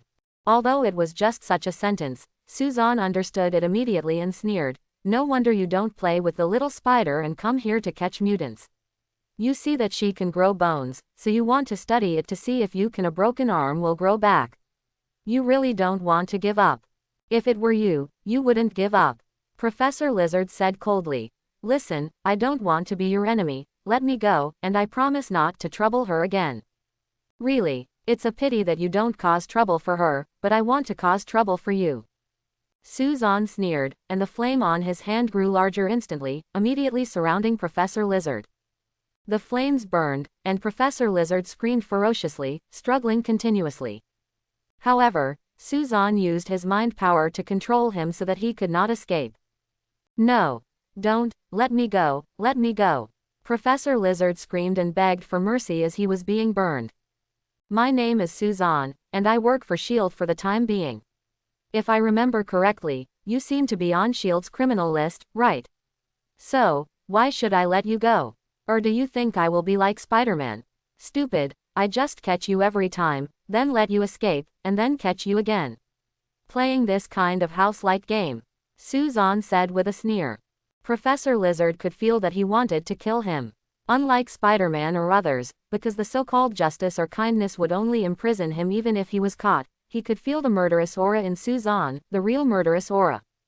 I am willing to surrender to you. I am willing to be your subordinate. I can do many things for you. I am a professor. I know the technology and you can use it. Please, let me go and don't kill me. Lizard, the professor shouted loudly. Technology. These two words moved Suzanne a little. Professor Lizard felt that the flames seemed to have stopped, and knowing that there was a door, he hurriedly said, I know a lot of technology and I have my own laboratory. I can also help you do a lot of things that are inconvenient for you.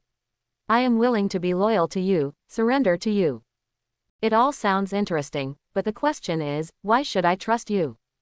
You are very strong. I dare not lie to you. If I lie to you, I won't be able to escape even if I run anywhere, right?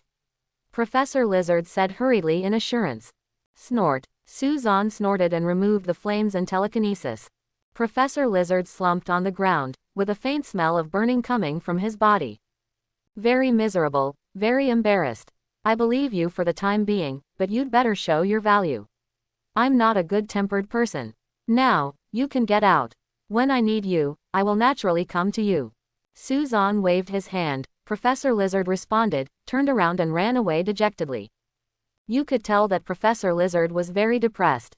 Thinking about it, he was originally going to capture mutants to cure his broken arm, but he didn't catch the mutants, and the hope of curing his broken arm was gone.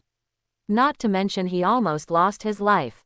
To become someone else's little brother, you will know how depressing it is when you think about it.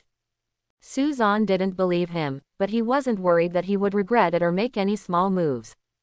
This is the benefit of strength. With strength, you can do what you want to do without worrying about this or that. See, it's that simple to solve the problem. Suzan turned around and walked over and said to Shuang and Skeleton. The expressions of admiration on the two people's faces were very great. They didn't expect that the originally difficult danger could be solved so easily. This not only proved Suzan's power, but also made them want to become stronger. Can I follow you? His bones were a little tense, and he asked Suzan calmly, his eyes full of expectation. Of course, I am building my own team. If you are willing to join, of course I welcome it. Suzan was very happy about Bones' surrender. Although he didn't know the strength of Bones yet, of course the more subordinates the better. 3 days later, Hong Kong. The endless crowds of people on the street and the flashing neon lights all around prove how prosperous the nightlife here is. A man and 2 women walking on the busy street attracted a lot of attention. Boss, who are we looking for? Shuang Huan stood on the left side of Suzan and asked curiously, while Skeleton on the other side heard Huan Shuang ask and asked curiously, this is my first time coming to Hong Kong. There are so many people. Are we looking for mutants? It's not just mutants who have abilities. There are many people who have special abilities for various reasons. For example, he is a street magician. Do you think he has abilities? Suzan pointed casually. A man who was doing magic next to him said casually. Twinkle looked at Marrow and curled her lips and said, this is just magic, not an ability, and it's still a very bad magic. Suzan smiled noncommittally and said slowly, the person we are looking for is called Chen Haoran, you can also call him Moxibustion Flame Man. His ability can release flames, but it is not strong and can only be regarded as a spark. However, a single spark can start a prairie fire, and as long as he keeps working hard, he can also become very strong. But his current profession is not a superhero, just a bad magician. With that said, Suzan already walked towards the magician next to him. Twinkle and Bones looked at each other in surprise. It couldn't be, it was him, right? The magician ended his performance and was a little disappointed when he saw the dull reactions of the audience around him. He probably thought that his work today was in vain. Just as he was about to put away the hat containing the money on the ground, someone suddenly inserted a few US dollar bills into it. The magician was stunned for a moment and looked up at the young man who gave him the money. Thanks. He has been performing on the streets for so long and has never received so much money. Suzan shrugged. To be honest, your magic is really bad, but I think you should have something more exciting, but I just don't know if you can let me see it. The magician shook his head.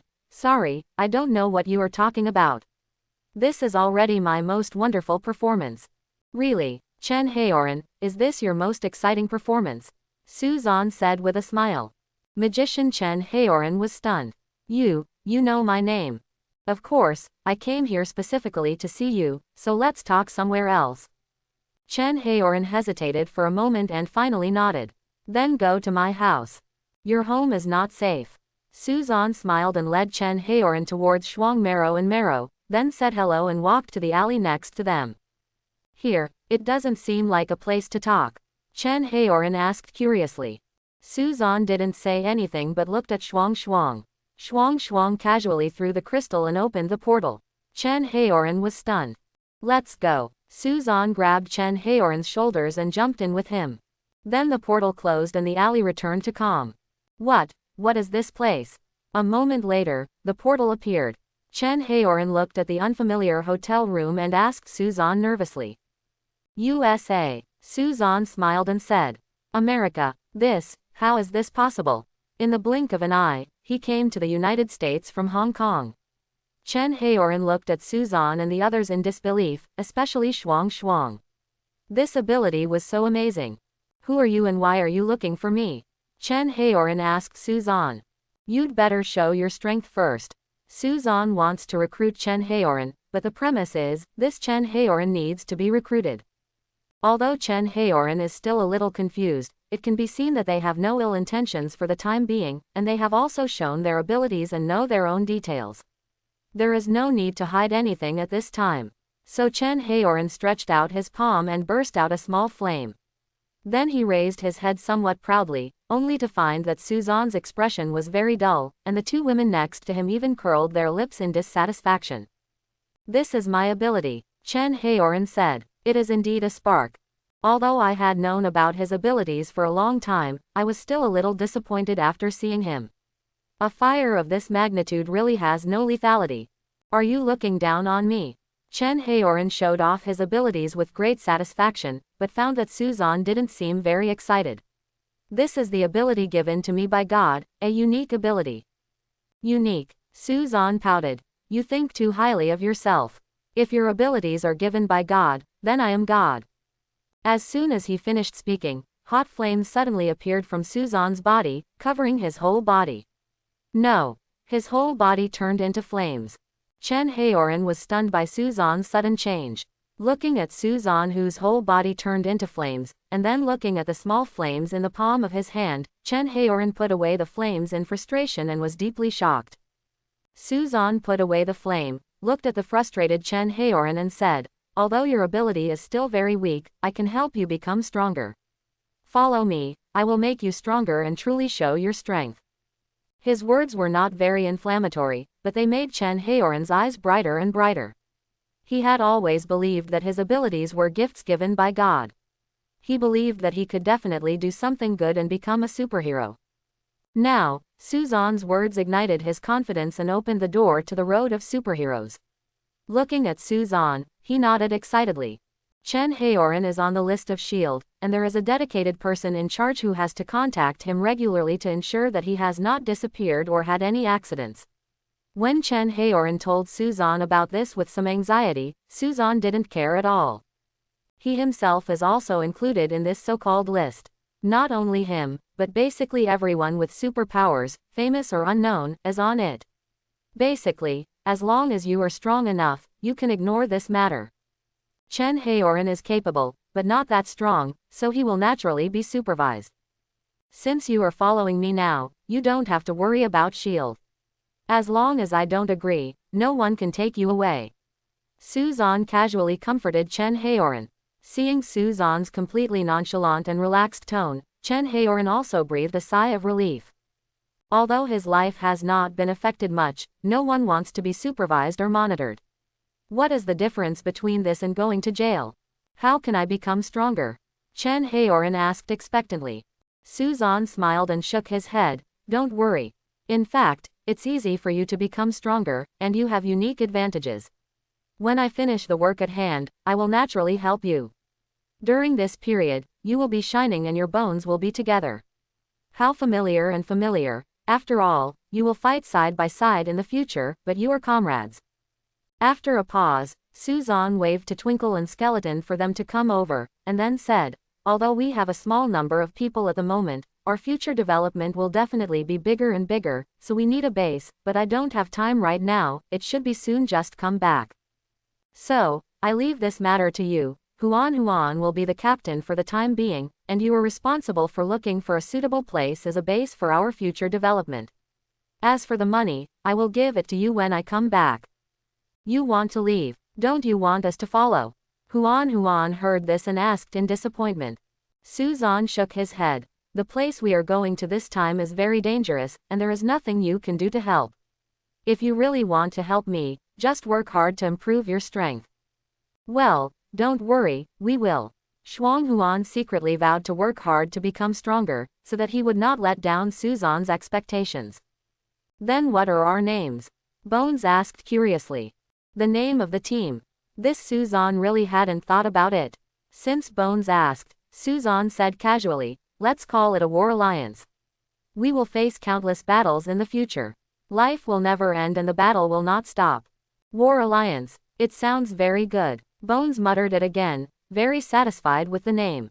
Although it is very simple, it is very powerful. Especially since life is endless and fighting is endless, it is more like a purpose.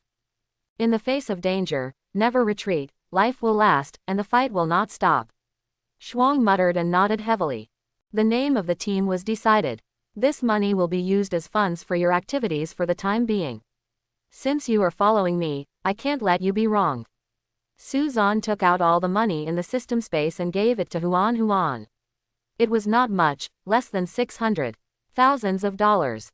If this money is used to build a base, it is definitely not enough, but if it is pocket money or activity funds, it will be a lot. Put the money away first, we have guests. Suzan pursed his lips and said something. Huan put the money away, but was a little curious about what guests were coming. Boom! The door to the room was kicked open, and a group of heavily armed teams came in instantly, with the dark muzzles pointed directly at them.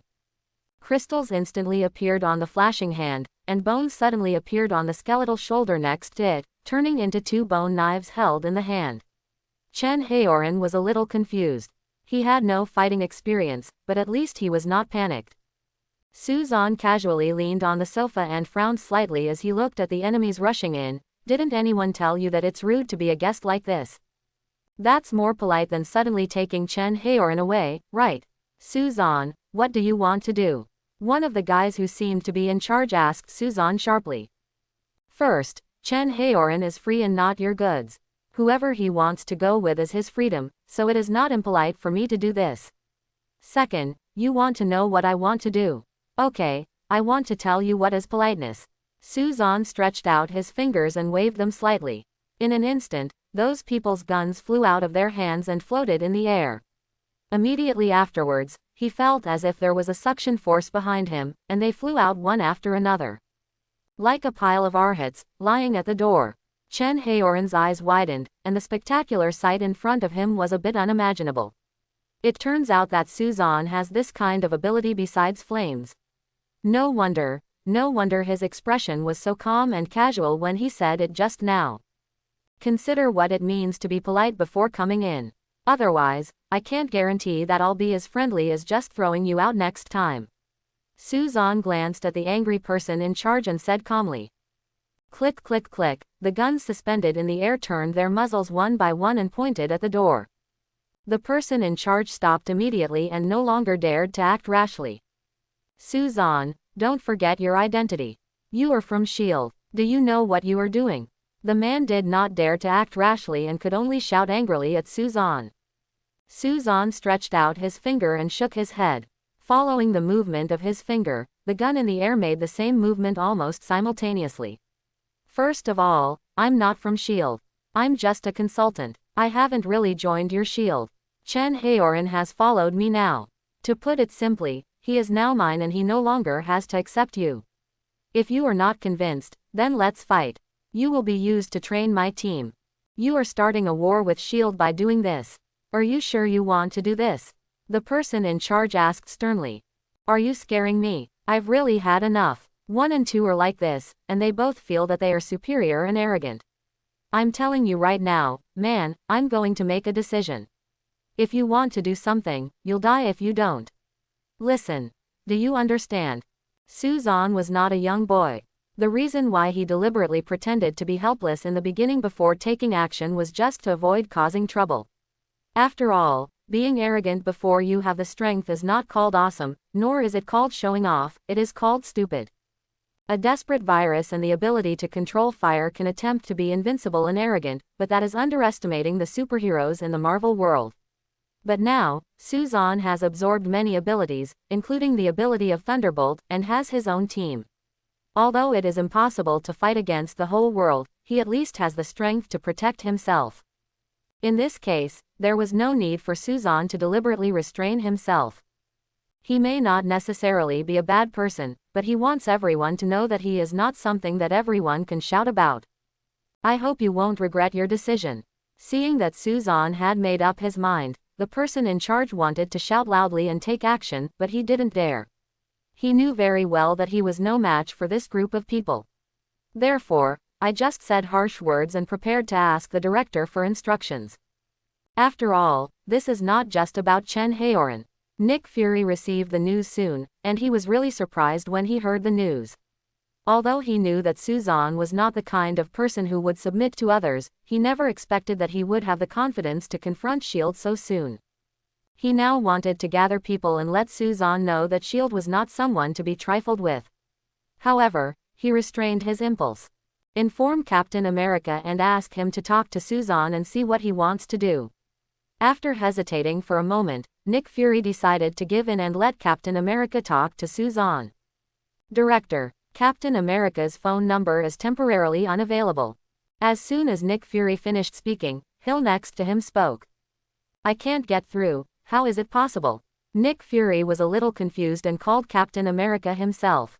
At the same time, Suzanne looked at Captain America in front of him with a smile, and said calmly, "The director will call you soon." How could? Captain America didn't believe it. He was suddenly brought here. He didn't understand what was going on. When he heard Suzanne's words, he didn't believe that Nick Fury would call him. But before he finished speaking, the phone rang. Looking at the name on the caller ID, Captain America glanced at Suzanne in disbelief and answered the call. "It's me, you mean Suzanne? Okay, I don't think so. Just a minute ago, I was brought here by him. He is now opposite me, and he was there before your phone rang. Tell me you will call me." "Okay, I understand." After Captain America finished speaking, he hung up the phone, looked at Suzanne and said, "Okay, should I thank you for bringing me here in advance? This is predicting the future. Ability, or profit, it's really powerful. But since I'm here, let's talk about business. What do you think?" Quote. Suzanne did predict the future. Although this ability was sometimes unreliable and felt useless, it could still be useful at critical moments. He had just sensed that Nick Fury was looking for Captain America and directly ordered General Blink. Captain America brought it in advance. I believe that at this time, both Captain America and Nick Fury will have to weigh the cost of being an enemy of a person who can predict the future. In fact, Nick Fury did change his mind. From the phone call just now, he knew that Captain America was taken there in advance, and he knew how powerful Suzanne was. Originally, he had not decided to break up with Suzanne, and even less so now, so he just asked Captain America to ask Suzanne about his plans and attitude on the phone. As for Chen Haoran, it didn't matter anymore. Let them go back to where they came from first. They really scare me here. Suzanne glanced at the group of people and said, "They are the ones who are afraid, right?" Captain America complained in his mind, and then waved his hand towards them. "You should leave first, I will take care of the things here." As his voice fell, the guns suspended in the air flew back to their hands. Those people looked at their guns, glanced at Captain America, and turned around to leave. "It's much easier now." Suzanne smiled and snapped his fingers. The red wine and wine glass next to him flew over automatically. Weirdly, he poured the wine into the wine glass and then dropped it aside. Suzanne extended his hand to invite, "Sit down, I'll introduce you to the members of my team. We should interact with you often in the future." Captain America briefly understood the current situation and sat down to listen to Suzanne introduce his team. Flash, Skeleton, Chen Haoran. There are not many people, but everyone has their own abilities. Of course, Captain America doesn't care about these. What he cares about is what Suzanne wants to do. He didn't know Suzanne very well. The last time they met was because of the Thunderbolt incident. He didn't have the chance to have an in-depth chat, and he couldn't say that he had any special impression. Later, I learned about Suzanne's information. Captain America felt that Suzanne was a very well-planned and capable person. At least he did a perfect job swallowing the Human Torch. Even if he did it on purpose. But no one can say anything. Just a show of weakness and a pretended helpless counterattack allowed him to successfully swallow up the Human Torch's ability without any trouble. This is a smart man. Therefore, Captain America now wants to know why Suzanne suddenly took the initiative and formed his own team so actively, even at the expense of starting a war with S.H.I.E.L.D. You gathered these people and formed your own team. Why? Captain America wanted to know, so he asked directly. Why? It's very simple. At the very least, I need my own strength to protect myself and the people around me. At the most serious level, it's to prepare in advance and deal with future crises. Suzanne said, looking at Captain America. What crisis are you referring to? Captain America couldn't take Suzanne's words lightly and thought it was just a worry. After all, he could see the future. Many, more than you can imagine. Suzanne said calmly. Even so, you can actually have a better solution to this matter. Captain America was referring to Chen Haoran. Suzanne shrugged. Even so, wouldn't the result be the same? I don't need to prove anything, because time is the best proof. Captain America, you are the person I admire more, not your ability, but your spirit. If you need help one day in the future, you can always come to me. I will remember your words, then, my mission is completed. Can you trouble your people to send me back? You know, I don't have time to prepare my wallet when I come. Captain America said helplessly. No problem at all. Suzanne nodded towards Twinkle and said, send Captain America to S.H.I.E.L.D.'s aircraft carrier. This will save Captain America from having to make another trip after arriving home. Is this the future you predicted? Captain America asked curiously. No, this is just normal reasoning. The director must want to see you, Suzanne said with a smile. Captain America spread his hands and realized that he had asked a very stupid question. The portal closed, and the next second, Blink and Captain America appeared on S.H.I.E.L.D.'s aircraft carrier. The agents on the aircraft carrier were a little surprised to see the sudden appearance of Flicker and Captain America. Soon, Nick Fury and Hill had already arrived. Looking at Flicker, Nick Fury was obviously curious. I know you, Clarice, a free mutant, but I didn't expect you to fight with Suzanne. My name is Twinkle now. Okay, Twinkle, thank you for sending Captain America back. Nick Fury wanted to say more, but Blink had already opened the portal and teleported away. The abilities of mutants are really powerful. Nick Fury sighed and said to Captain America, how is it? Captain America shook his head. He said there would be many crises in the future, so he formed a team. He also said that time will prove everything. It doesn't seem like he is lying. Hopefully. Nick Fury sighed. London, an abandoned neighborhood. A ball of fire fell from the sky, the flames disappeared, and Suzanne looked around. There was an abandoned box truck lying on the ground next to it, with several boxes erected around it, which was very strange. Suzanne walked in and saw a truck. He reached out curiously and lifted it gently. The truck slowly floated like a balloon. This should be the right place. Seeing this situation, Suzanne was not surprised, but rather happy. Going upstairs along the steps, when I reached the middle, I casually dropped it towards the gap in the stairwell. The stone fell quickly and suddenly disappeared, and then fell from above. When I reached a certain place, it reappeared from above, and it started over and over again. Infinite loop. Suzanne tried to lock the stone with his telekinesis, but when the stone fell, his telekinesis also disappeared. Interesting, Suzanne said lightly, continued to go upstairs, and soon reached the top floor. He could feel that there was something unusual about the room on the left, as if that was the source of spatial chaos.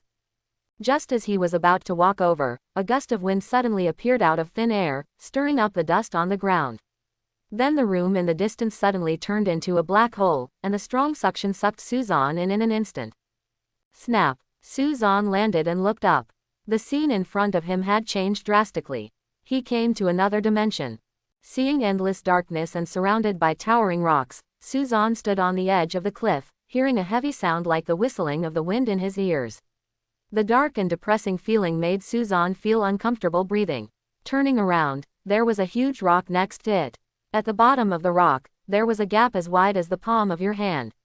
There was a faint red light inside, as if something was trapped. Ether particles. The curve of the corners of Suzanne's mouth was obvious. This was what he was looking for. It is said that the world was dark when it was born and was ruled by the Dark Elves. Then the Asgardians launched a counterattack, annihilating the Dark Elves and returning the Earth to light. The ether particles are the weapons of the Dark Elves' leader Malekith. At the same time, the Reality Stone, which is also one of the Infinity Stones, can return the world to darkness with the help of the power of ether particles. You can imagine how powerful this thing is.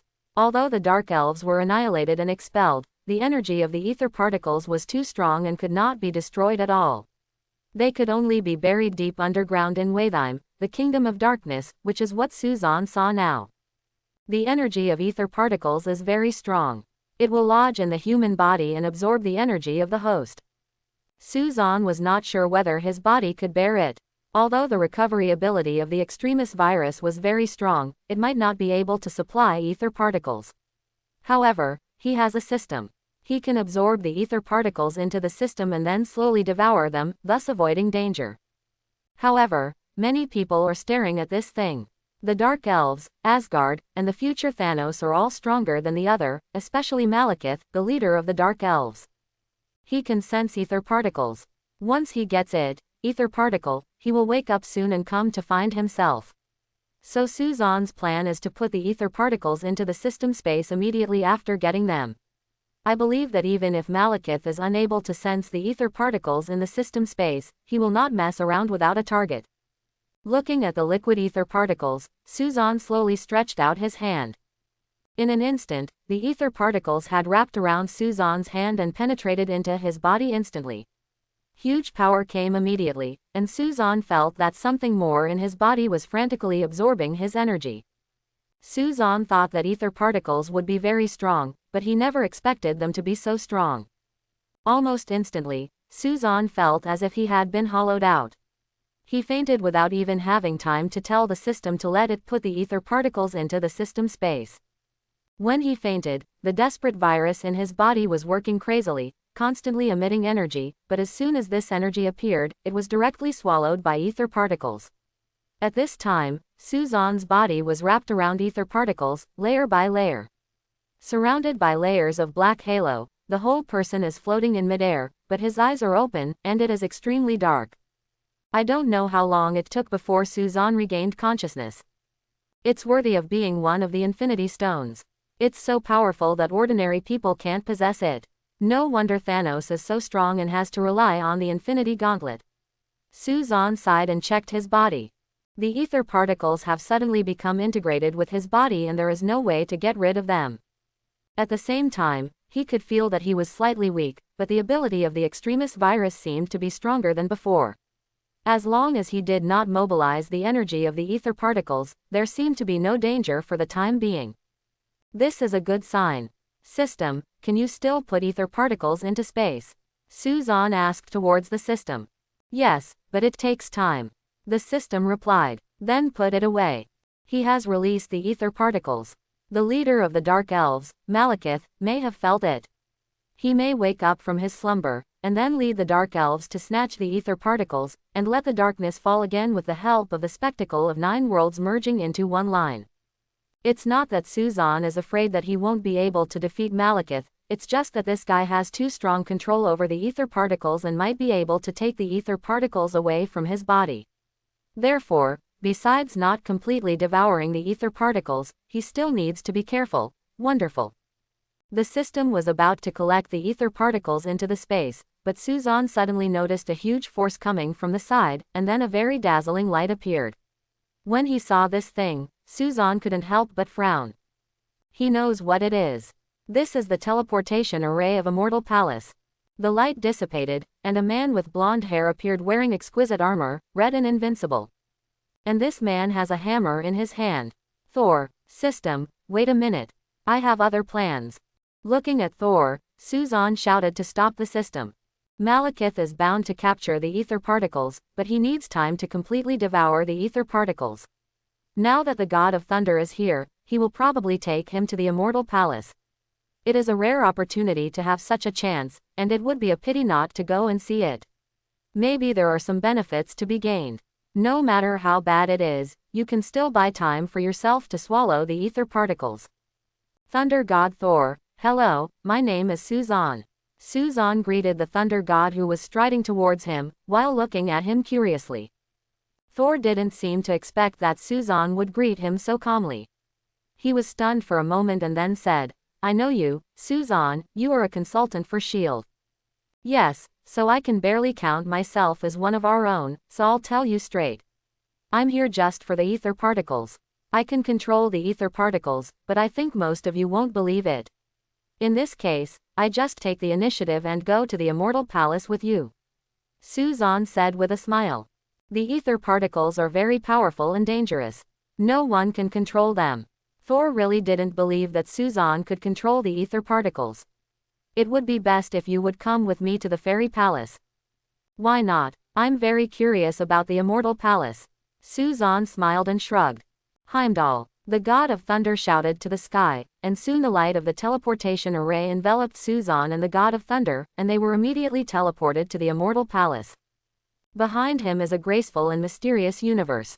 In front of him, a black man wearing golden armor holding a giant sword was none other than Heimdall, the guardian of Asgard. Welcome to the Immortal Palace, Heimdall said to Suzan. Suzan nodded and followed Thor across the Rainbow Bridge. Although he has seen the beauty of the Fairy Palace in the movie, the feeling of seeing it with his own eyes is different. It is more beautiful and majestic than what is shown in the movie. Hey, who is this?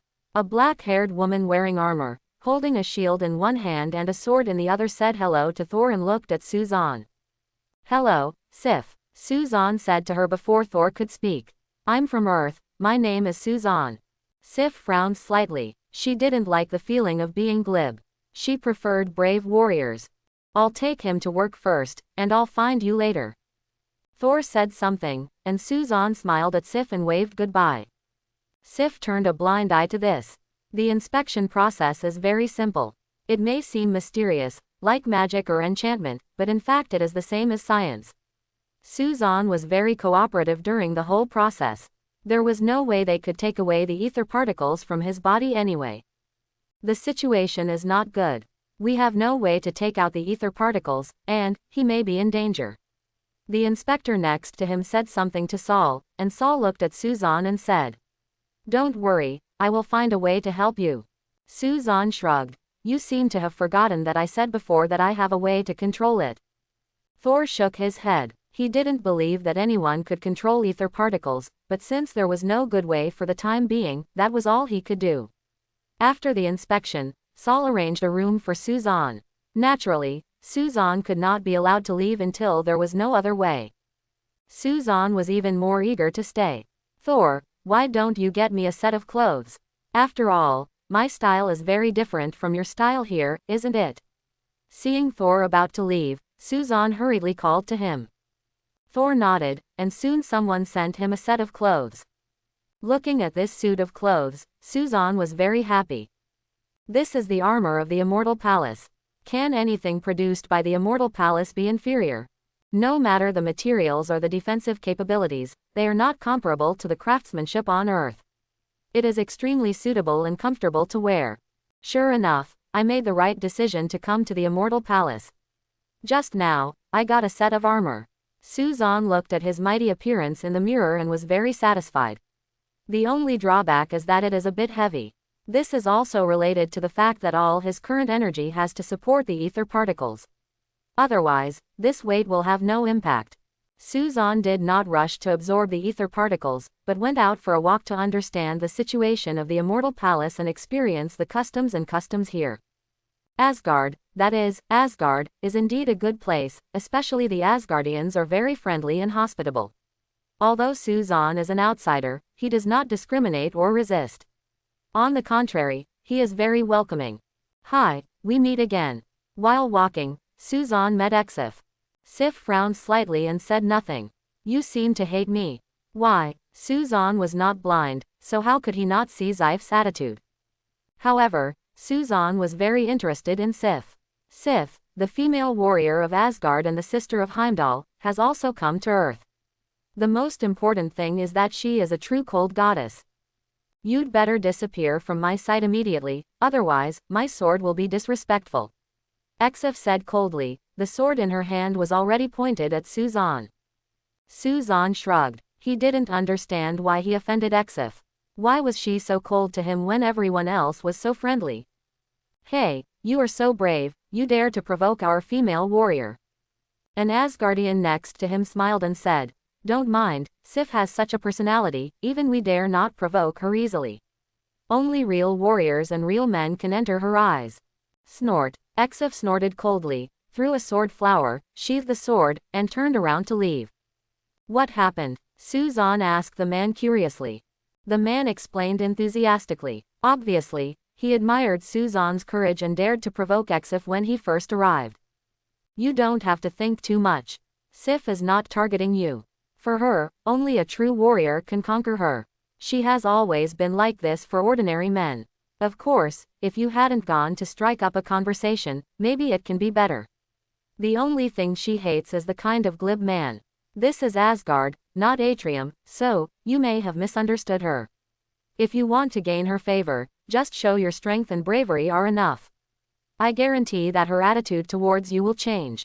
Well, no matter where you are, strong people are welcome. However, a woman like Sif, no, a goddess, really makes people feel conquered.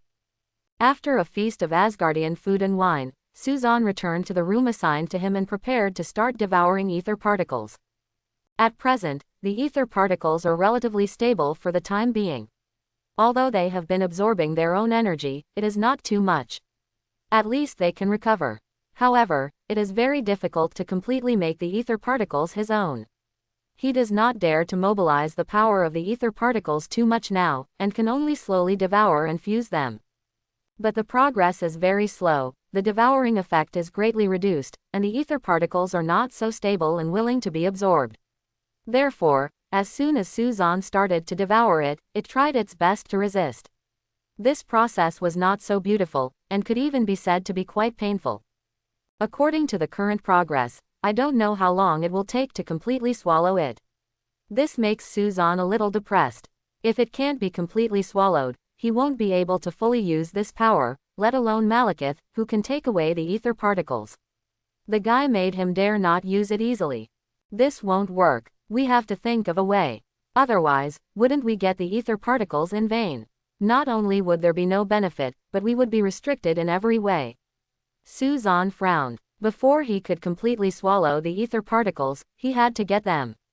A container that can hold ether particles like the Infinity Gauntlet, so that you can avoid the harm caused by ether particles to yourself, and you can also use the energy of ether particles.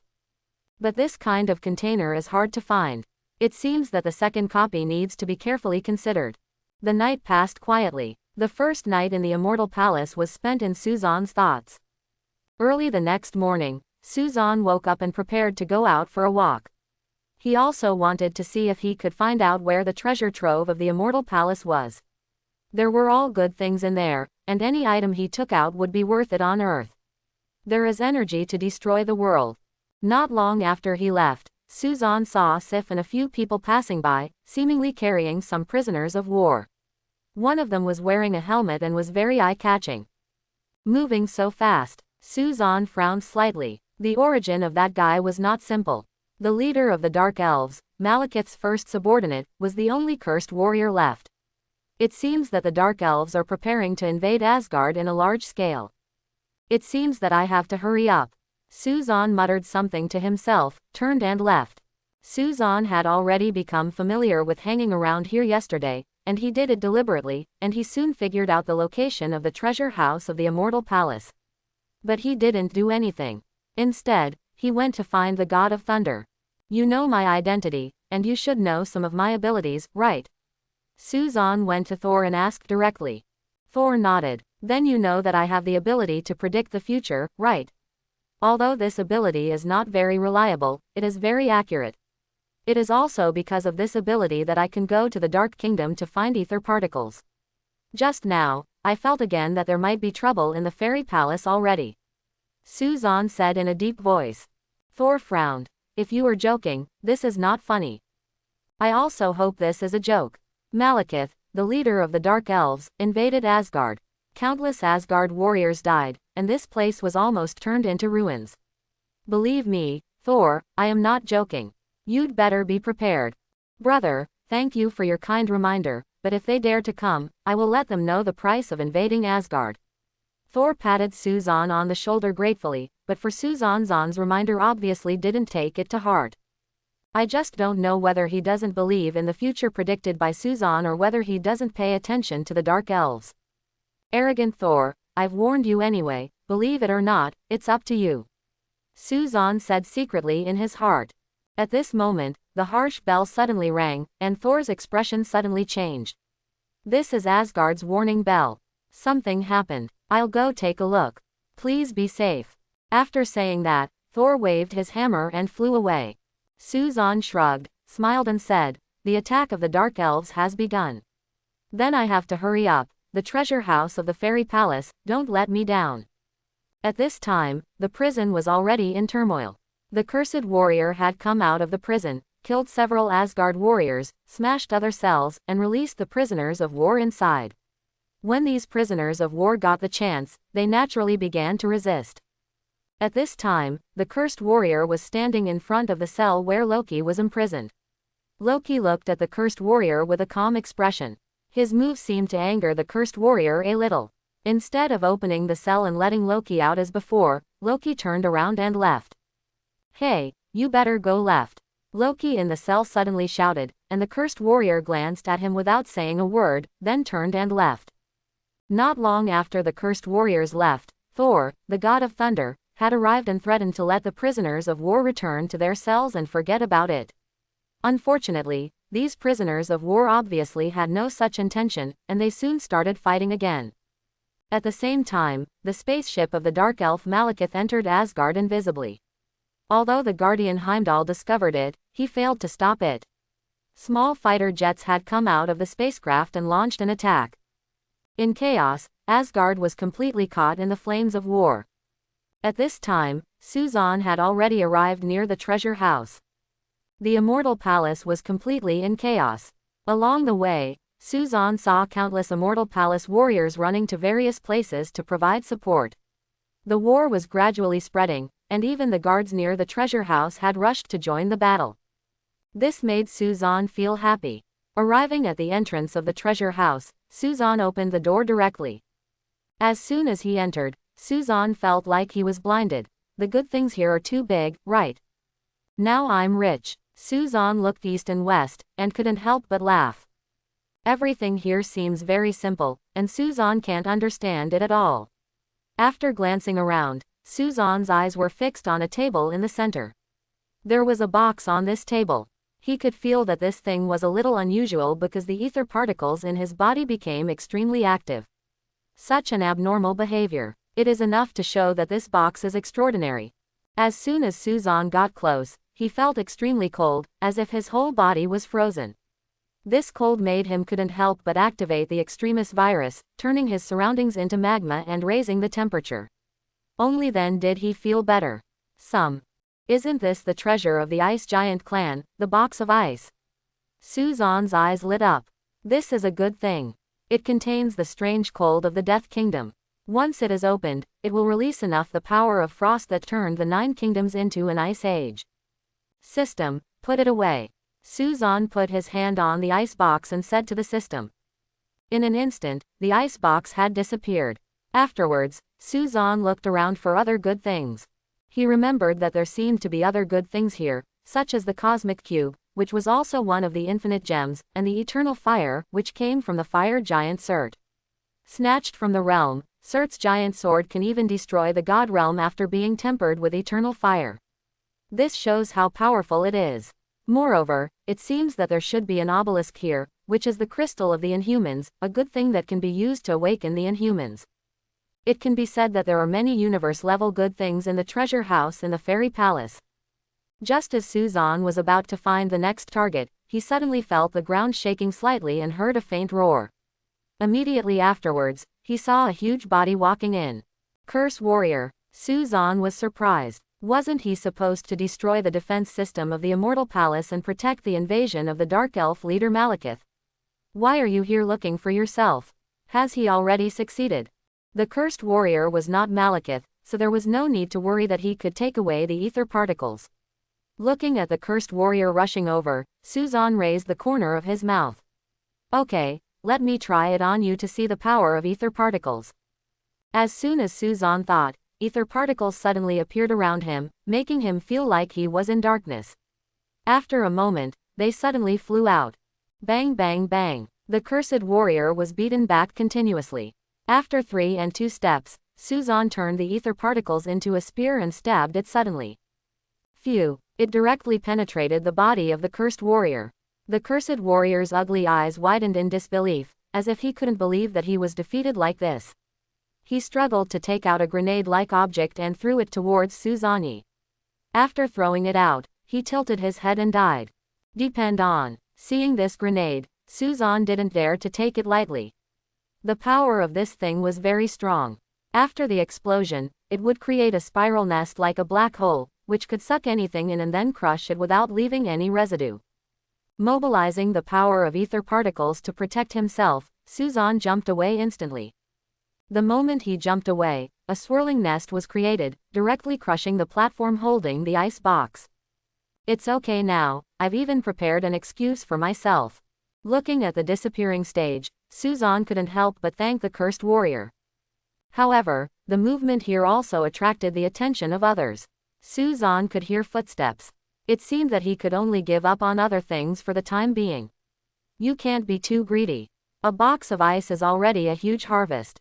After withdrawing the ether particles, Suzanne instantly felt exhausted and sat slumped on the ground.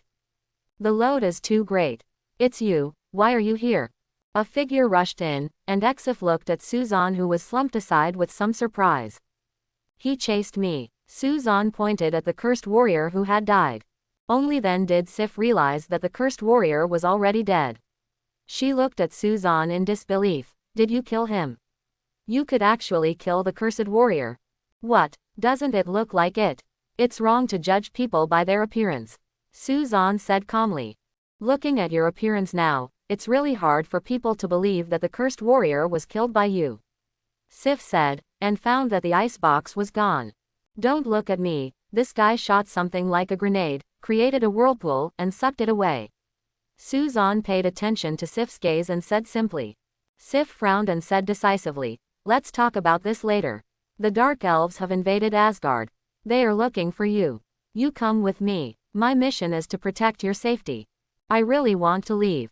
Suzanne grinned bitterly. The power of ether particles is indeed strong. Killing cursed warriors is as easy as cutting vegetables, but the load is also heavy. He doesn't even have the strength to stand up now. The sound of the fighting became stronger and stronger, and Sif frowned and said, come up, I'll carry you. You're carrying me. Isn't that bad? You are too weak, and you still have ether particles. If Molesky finds you and gets the ether particles, you will be in trouble, Sif said contemptuously, with a completely business-like attitude for the mission. Well, the cold goddess is the cold goddess.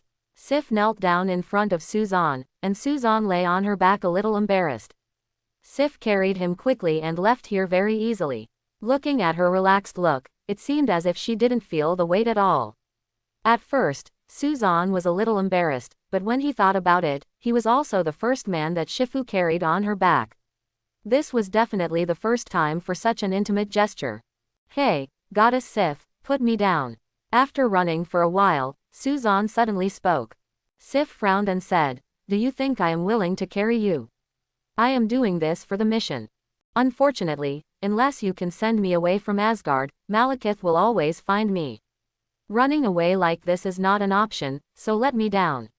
Suzanne chuckled. Said. Exif stopped and hesitated, but Suzanne jumped down on his own. Honestly, even if you were a goddess, you are still a woman after all, and having a woman carry you is a bit pricey. I heard that you like real warriors and real men. If I can defeat Molesky, then forget it, right? How about making a date with me when the time comes? Suzanne shook his wrist and said with a smile. Sif pouted. You still want to defeat Molesky? Because you have ether particles. Unfortunately, ether particles are of no use to him. Who told you that I couldn't defeat him without ether particles? Suzanne said with narrowed eyes. Okay, if you can really defeat him, I will recognize you as a warrior and date you. That's what you said. Suzanne smiled, his eyes suddenly became sharp, staring straight ahead. The leader of the Dark Elves, Molesky, has appeared. Sif held a shield and a sword, staring at Malekith seriously. As the leader of the Dark Elves, Malekith is better looking than the average Dark Elves, but only compared to the Dark Elves. Judging from Suzanne's aesthetics, this guy is indeed ugly. I'm here to get what's mine. Malekith didn't even look at Sif, he stared at Suzanne and said slowly. Now that the thing is in my hands, there is no reason to give it back. If you want it, fine, you can get it yourself. After Suzanne's words fell, the ether particles suddenly disappeared from his body, disappearing so suddenly. How is that possible? Malekith found that he could no longer sense the existence of ether particles. If you beat me, you can take it back. Suzanne waved his wrist and got ready to fight. Humble people of Midgard, you will see the power of darkness. Malekith shouted angrily and rushed towards Suzanne.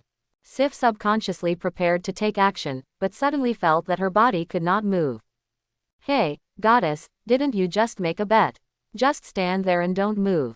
Suzanne used telekinesis to stop Sif, and under Sif's surprised gaze, he turned around and rushed towards Malekith. Boom, fist to fist, they were evenly matched. Molesky was surprised, and so was Sif, especially when they saw Suzanne raise the corner of his mouth and kept attacking. In an instant, his impression in her heart changed drastically. If you still have the courage to fight in the face of Molesky, you can already be called a warrior. What's more, it seems that Suzanne is not at a disadvantage. Fists, elbows, side kicks. Although Suzanne has not systematically learned fighting, his physical fitness and reaction ability are by no means ordinary. However, Malekith is the leader of the Dark Elves after all, and he is by no means an easy man. Although Suzanne's attack was powerful, it could not cause much damage to Malekith. Is it just like this? Is it just like this? You are indeed an ant-like Midgardian. Give up, hand over the ether particles, and I can spare your life. Molesky said arrogantly. Ant, you're really pretentious. Anyway, let's see who is the ant. Suzanne sneered and backed away suddenly. Sif, stay away. A true warrior never retreats. Sif didn't know what he was going to do, but she could feel that she had regained her freedom. She raised her sword and said in a deep voice. I don't want to hurt you. Suzanne said in a deep voice. If you can. Sif was stubborn and refused to back down. Unfortunately, Suzanne couldn't care less. He really wanted to let Molesky know who the real ant was. Boom. The flames were instantly released from Suzanne's body, spinning around rapidly.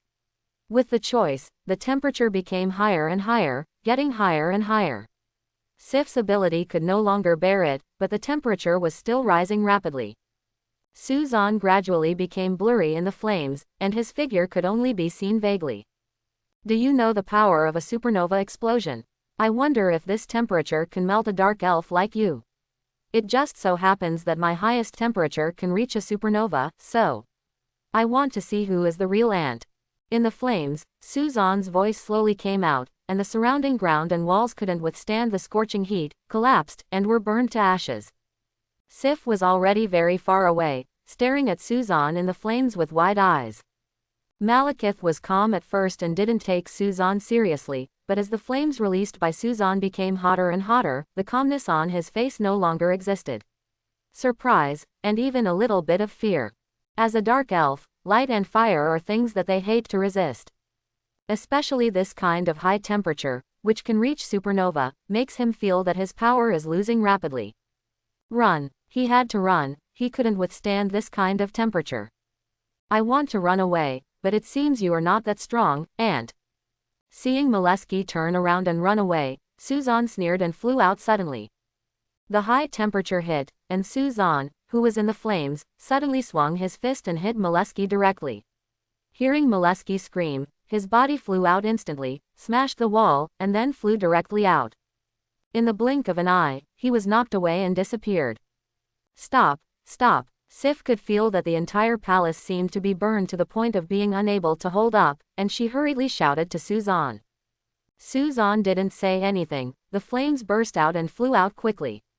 He flew quickly in the air and rushed towards the Dark Elf fighter jet. Stretching his hands forward, a layer of high flames was generated around him. Before they could touch the Dark Elf fighter jets, the fighter jets exploded one after another and were burned to ashes at the moment of explosion. 1, 2. The sound of explosions kept coming, instantly attracting the attention of everyone in Asgard. They watched the fighter jets being destroyed.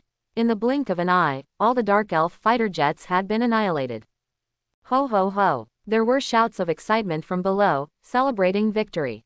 Suzanne slowly controlled the temperature of the flame, lowered it little by little, and finally flew back to Sif's side. After landing, the flame on his body had disappeared. Remember the bet, you have to date me. Looking at Exif, Suzanne smiled and said a few words, and then fell forward. Exif hurriedly supported Suzanne and was relieved when she found that he had just fainted due to loss of strength. Seeing Suzanne lying in her arms, Zif's face couldn't help but blush, and her eyes were involuntarily filled with admiration. You're awake. Suzanne slowly opened his eyes and heard a very gentle voice in his ear. He turned his head and found Sif sitting next to him, looking at him with concern. Well, where am I? Suzanne sat up in response, and his memory emerged. He remembered that he used a supernova to knock Molesky away, letting him know who was the ant. Then he seemed to faint from exerting too much force. The Human Torch's fire ability is indeed very strong. No wonder even Galactus has to get a Galactus like the Human Torch in the later stage. This is my house, Sif said softly. Your home. Suzanne looked at it curiously. To be honest, I really couldn't tell that this looked like a woman's room. Considering Sif's character, it made sense. After you defeated Malekith and fainted, I brought you home. I didn't expect you to be so powerful. Even without ether particles, you are still so strong. It's just a pity that Malekith run away, Sif said in amazement, then shook her head slightly disappointed. Only then did Suzanne realize that Zeif's voice had always been gentle when talking to him, without any of the coldness she had before. Ran. Suzanne was a little surprised. He thought Malekith was dead, but he didn't expect that he ran away. The leader of the Dark Elves is indeed extraordinary, but if he can defeat him once, he will win a second time. After completely swallowing the ether particles, Molesky has nothing to fear. What's the situation outside now? Suzanne asked. Not good. Sif's face looked a little heavy. This time the Dark Elves launched a massive attack, and Asgard suffered heavy losses. However, Odin has organized manpower and is ready to make the Dark Elves pay the price. That's it. Even if Odin's character is definitely not at a disadvantage, Molesky will definitely make a comeback. After all, the ether particles are too important to him. But this has nothing to do with me. As long as the 9-star unity is over, even if Molesky comes to him, it will be of no use. Without the wonder of the 9-star unity, he wants to rely on ether particles to return the world to the basics of darkness. It's impossible. You won't regret your previous bet, right? Suzanne looked at Exif and said suddenly. Sif paused and her face turned slightly red, but she did not avoid it. She nodded and said, of course not. You are a true warrior. I am very willing to date you. You may not know it yet, but you are almost becoming a hero in Asgard now. You killed the cursed warrior, injured Molesky, and destroyed the Dark Elf's attack. I don't know how many women want to date you, Sif said with a smile. Looking at Zeif's smile, Suzanne was a little crazy. He subconsciously grabbed her hand and said, your smile is so beautiful. Smile more in the future. I like your smile, but I can only smile at me alone. Sif said nothing, but nodded shyly. Looking at her look, Suzanne suddenly asked, I heard that you only like warriors. There should be many warriors in the Immortal Palace. You should have seen many warriors, right? Don't meet someone stronger than me then. What if you fall in love with someone else again? Sif's smile faded and she said angrily, who do you think I am? I do like strong warriors, that's because only warriors who are stronger than me deserve my love. But I'm not the kind of person who doesn't want to. As long as I identify a woman with a beautiful face, I will stick with you forever. Maybe there will be someone stronger than you in the future, but as long as you keep working hard, you will definitely surpass her, right? I feel relieved when you say that, haha. As long as you give me time, believe me, I will become the strongest person in the world, no one. Suzanne was relieved, and he was so proud that he laughed. Only then did Sif react. She slapped him angrily and said, I almost asked you to go around. I just said I would go on a date with you and nothing else. It doesn't matter, at least I'm the first man to date you, and I should be the last one. Just because there's nothing else now, doesn't mean there won't be anything else in the future. So, Goddess Sif, when will we start dating? Suzanne asked with a smile. Let go of my hand first, Sif said angrily. Instead of letting go, Suzanne tightened his grip. It's a date, of course we have to hold hands. Really, Sif didn't really know. After all, her life was basically training, fighting, fighting. She had never dated at all, and she had never seen anyone else date. Of course it's true. Are you okay today? Everyone outside is busy anyway, so there's no point in us going out. Why don't we just stay at home, and it's just you and me going on a date alone? But, what can I do at home? Sif asked in confusion. Suzanne chuckled. It's great to be able to do something. What's more, even if I don't do anything, it's nice to be alone with you. Glib tongue, Exif said angrily, but her expression was not angry at all, but rather a bit coquettish. The aloof goddess Sif acts like a coquettish girl. This is huge news. I guess I am the only one who is lucky enough to see it. The whole day, Suzanne and Exif didn't leave home. Although there were only two of them and they spent most of the time chatting, they did not feel bored at all. Instead, they felt that time passed very quickly. Suzanne told her about things on Earth, and Sif told interesting things about Asgard. Putting aside the bad impression of the first meeting, Exif found Suzanne very charming. Although he was not the burly type, he was very handsome, especially the confidence in his words, which fascinated Sif even more. How could a man with confidence and strength not be attractive? Unknowingly, the relationship between the two has become closer. Although they are limited to holding hands and not doing anything else, their mentality is different. For several days in a row, Suzanne was with Exif, and their relationship could be said to be advancing by leaps and bounds. However, Suzanne is not an Asgardian after all, and he cannot stay here forever. Although Wenwin Township is good, it is not time to enjoy it yet. You want to leave. When Suzanne told Exif that he might be leaving, Exif had a big reaction. Suzanne nodded and said with some reluctance, "Yes, after all, I can't stay here forever. There are still many things waiting for me to do. But don't worry, I will come to see you if I have time. But you can stay a few more days." That feeling of reluctance made Sif feel very uncomfortable. Only then did she realize that Suzanne had quietly occupied such an important position in her heart. She didn't want Suzanne to leave, but she also knew that Suzanne couldn't stay in Asgard forever, and she couldn't stay on Earth permanently. Molesky is hiding to recuperate.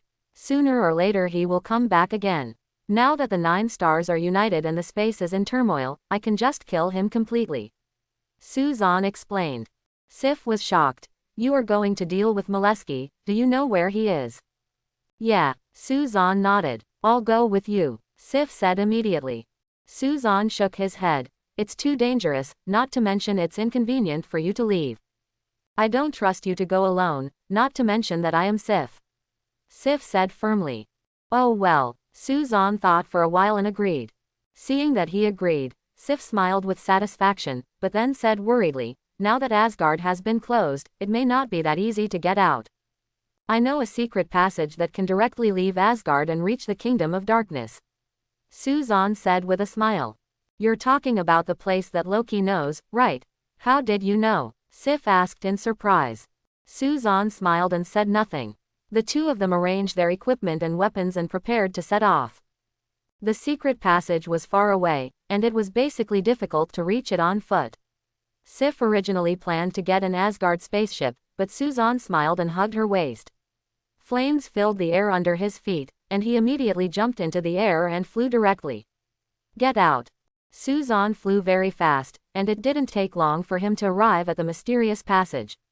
After entering, Suzanne smiled and said to Sif, do you think this counts as an elopement? It's not like I'm not coming back, Sif said with a blush. The fire illuminated the dim passage. After a moment, the two of them felt that the scenery in front of them suddenly changed. A bright fire appeared in the dark world, as if it was going to light up the whole world. Arrive. Suzanne put Exif down and said softly. Malix's spaceship is nearby, but it is invisible and cannot be seen. There are not many dark elves left. I am going to take action directly. Suzanne pointed forward and said. Sif didn't even see where the dark elf's spaceship was, but she nodded in agreement. Then let's go. Suzanne led the way, followed closely by Exif. Because of the ability to predict the future, Suzanne knew the spaceship was there even though he couldn't see it. Break it for me. There was nothing in front of him, but Suzanne roared low and punched him directly. There was a sound of impact, and Suzanne's fist directly penetrated the outer shell of the spacecraft. Then he grabbed the damaged area with both hands and pulled hard. There was a clicking sound, and the cabin door of the spacecraft was pulled down directly, revealing what was inside. The shape of the Dark Elf's spaceship is very unique. Unlike other ships that land on their stomachs, they land vertically, with the cab at the top and an elevator-like thing that moves up and down. As soon as he entered, he could hear the sound of an alarm. Suzanne picked up Sif and flew up directly. Elevators and other things, how can he fly as fast as him? In the blink of an eye, the two of them had arrived above. As soon as they appeared, they saw the Dark Elf holding an energy gun and firing. Suzanne instantly released the telekinesis field, and a steady stream of chirping sounds were blocked by the telepathy field. As soon as the two landed, the Dark Elves were pulled up and flew up. Suzanne raised his hand, and the fireball hit them, burning them directly. Ash! Without stopping, the two of them ran all the way. The enemies they encountered had already been dealt with by Suzanne using telekinesis and flames before they even got close. Sif said with some complaint, "You should have saved one for me. I'm here, how can I be willing to let you do it?" Suzanne said with a smile. The two of them had arrived at the center of the spacecraft. They could see about a dozen dark elves in front of them guarding Molesky. Molesky was lying in the mechanical cabin and seemed to be undergoing treatment. It can be clearly seen that half of his face was burned and turned hideous and ugly. At first glance, it looks like a yin and yang face. "Stop them." Molesky was a little panicked when he saw Suzanne and Sif. Apparently Suzanne had left a shadow on him. With a shout, the dark elf next to them rushed towards them. Sif took the lead and knocked down one of them with her shield, and then her sword pierced the body of another dark elf. So heroic. Looking at Sif's heroic appearance, it was hard for Suzanne to reconcile with her gentle look before. He was now curious about how Sif would behave if it got to that point. Will she be as hard to tame as a wild horse, or would she well behaved and gentle? Sif was very strong and could easily deal with several dark elves. However, Suzanne still didn't give her too many chances to take action. Flames flew from his hands. Suzanne controlled the flames and rushed towards the dark elves, flying quickly. Pass. Wherever the flames touched, the dark elves turned into ashes. Suzanne even had time to control his telekinesis to protect himself and Sif from the ashes. The only remaining dark elf stood in front of Molesky, looking fearfully at Suzanne, who was approaching step by step, without the courage to rush over and take action. Suzanne raised his hand, and the dark elf was instantly captured and pushed aside. Looking at Molesky, Suzanne said jokingly, "Look who this is. The leader of the dark elves. Why have he become like an ant now? Where was the arrogance before? Where was the arrogance before? Don't be arrogant. This is the kingdom of darkness, the territory of our dark elves. If you dare to offend me and kill the only remaining members of my clan, I will not let you go." Molesky said sternly. "Why do I think he is just showing off? He doesn't have the posture of a leader at all." Suzanne turned to Sif and asked. Sif smiled and answered, "Because he is bluffing, because he is afraid of you." Dark elf, haha, from today on, it can become history. Suzanne smiled, suddenly a flame rose, and walked towards Molesky step by step. With his pace, the temperature of the flames became higher and higher, and Molesky could even feel the burning sensation on his face getting stronger. The heat hit his face, and Molesky turned to run. Suzanne waved his hand with a sneer, and the telekinesis field suddenly appeared in front of Molesky, hitting him directly and bouncing him back. Immediately afterwards, the telekinesis field turned into a square, trapping Molesky directly inside. Molesky tried to hit, but the telekinesis field was very strong. Suzanne slowly stretched out his hand through the telepathy field, and flames instantly swarmed out, filling the entire telepathy field. Supernova power. Suzanne mobilized the flames and released the power of the supernova again. The only difference was that last time, Suzanne's whole body turned into flames. This time, it was only his arms. The other parts of his body were normal, even the flames. Get rid.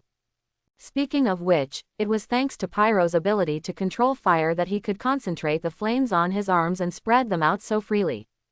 No. Molesky's appearance could no longer be seen in the flames. He could only be heard pricking with needles and screaming. Blow it up. When the temperature of the flame in the mental force field reached a certain limit, Suzanne shouted loudly. Boom. The flames exploded instantly, like a mushroom cloud of flames. The flames were like waves on the water, rolling layer by layer. Molesky, dark elf, hum. Suzanne snorted disdainfully, turned to Sif and said, "You said I helped Odin kill Molesky, will he thank me?" "People from the 9 kingdoms will thank you," Sif said seriously. The leader of the Dark Elves, Molesky, was an enemy that gave many powerful people in the 9 kingdoms a headache. He died at the hands of Suzanne like this. If he hadn't seen it with his own eyes, and if he hadn't known Suzanne's ability, Sif would probably not have died. Dare to believe. However, she suddenly thought that with Molesky dead, Suzanne might have to leave too. Inexplicably, she suddenly felt that if she didn't do something before Suzanne left, maybe it would just be a wonderful encounter between her and Suzanne, and it seemed that she would become farther and farther away from Suzanne. This spaceship is good. I just don't have my own spaceship yet. I can take advantage of this opportunity to bring this spaceship back to Earth. SHIELD has an aircraft carrier, and I have the Dark Elf's spaceship, which is much more advanced than his. Got it. The reason why Suzanne came to hunt down Molesky was to avoid future troubles, and the other reason was this spaceship. How could you miss such a great thing? And this case is not on the same level as SHIELD's aircraft carrier. Let's not talk about technology for the time being. The aircraft carrier was built by the Earth itself, and the Dark Elf spaceship is its own trophy. In the future, others will subconsciously weigh this spaceship when they see it. Thinking about it, the Dark Elves were so powerful that they were destroyed by themselves. What about them? This is definitely a deterrent. Suzanne deliberately threw the last Dark Elf out before destroying it, just so that he could teach him how to pilot the spacecraft. Don't kill me, I am willing to surrender to you. The Dark Elf had already woken up, and when he saw Suzanne approaching, he begged for mercy in a panic. Suzanne curled his lips. Teach me how to operate this spaceship. If you perform well, I may consider not killing you. The last Dark Elf would be good as my servant. Hearing that there was a chance to survive, the Dark Elf would not let it go. At that moment, he honestly told Suzanne the structure, operation methods, etc. of the spacecraft. However, the spacecraft was very large. Although it had an automatic operating system, Suzanne could not let it go. Zahn still wants to understand, so he really can't finish it in just a moment. You'd better not think about running. Suzanne warned the Dark Elf and then ignored him. That Dark Elf was also honest, or a little cowardly, and he was so well behaved that he didn't dare to run away at all. After all, even a strong man like Molesky was easily killed by Suzanne, let alone him. Suzanne, show me the rooms in this spaceship. Although I have been fighting the Dark Elves for a long time, I have never seen what the rooms here look like. Seeing Suzanne finish his work, Sif came over and said, "Okay, I haven't seen it either." Suzanne responded with a smile and took her hand to see the room here. Looking at each room, they are all ordinary and full of mechanical feeling. They only have rest cabins, which are not the kind of normal rest rooms at all. Finally, we came to a larger and more spacious room, and finally found something similar to a bed, which seemed to be used for rest. These Dark Elves really don't know how to enjoy themselves. Suzanne shook his head and suddenly heard the sound of the door behind him. He turned around and saw that Exif had closed the door. He was stunned for a moment and saw Sif's expression. Shy, determined, and risk it all. Suzanne suddenly knew what she wanted to do. Just as he was about to speak, Exif suddenly blocked his hand with her hand. Don't talk. I'm afraid that once you speak, I will lose the courage I finally mustered up. I don't know why I made this decision, but there is a voice in my heart, which tells me that if I don't do this I may regret it in the future. I obviously hated your glib talk at first, but now it makes me smile. I feel very lucky to know you, and I want to keep this luck forever. Bang! The armor on Sif's body fell to the ground with a crisp sound.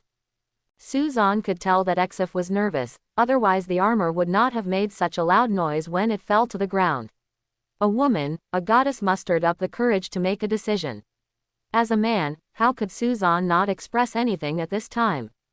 It would be too shameless for a woman to take the initiative in this kind of thing. Stop it, let me do it, Suzanne said softly, and Exif lowered her head and stopped. You're awake. Suzanne opened his eyes and heard Zeif's voice. The same words, but different tone. The most important thing is that Sif was sitting next to him last time, but now she is lying next to him. Why did you wake up so early and didn't take a little rest? Suzanne said softly. Sif shook her head. I have to go back to Asgard and tell them that Molesky is dead. You will come to see me, right?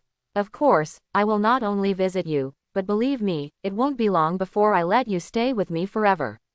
Suzanne said with assurance. I'm waiting for that day.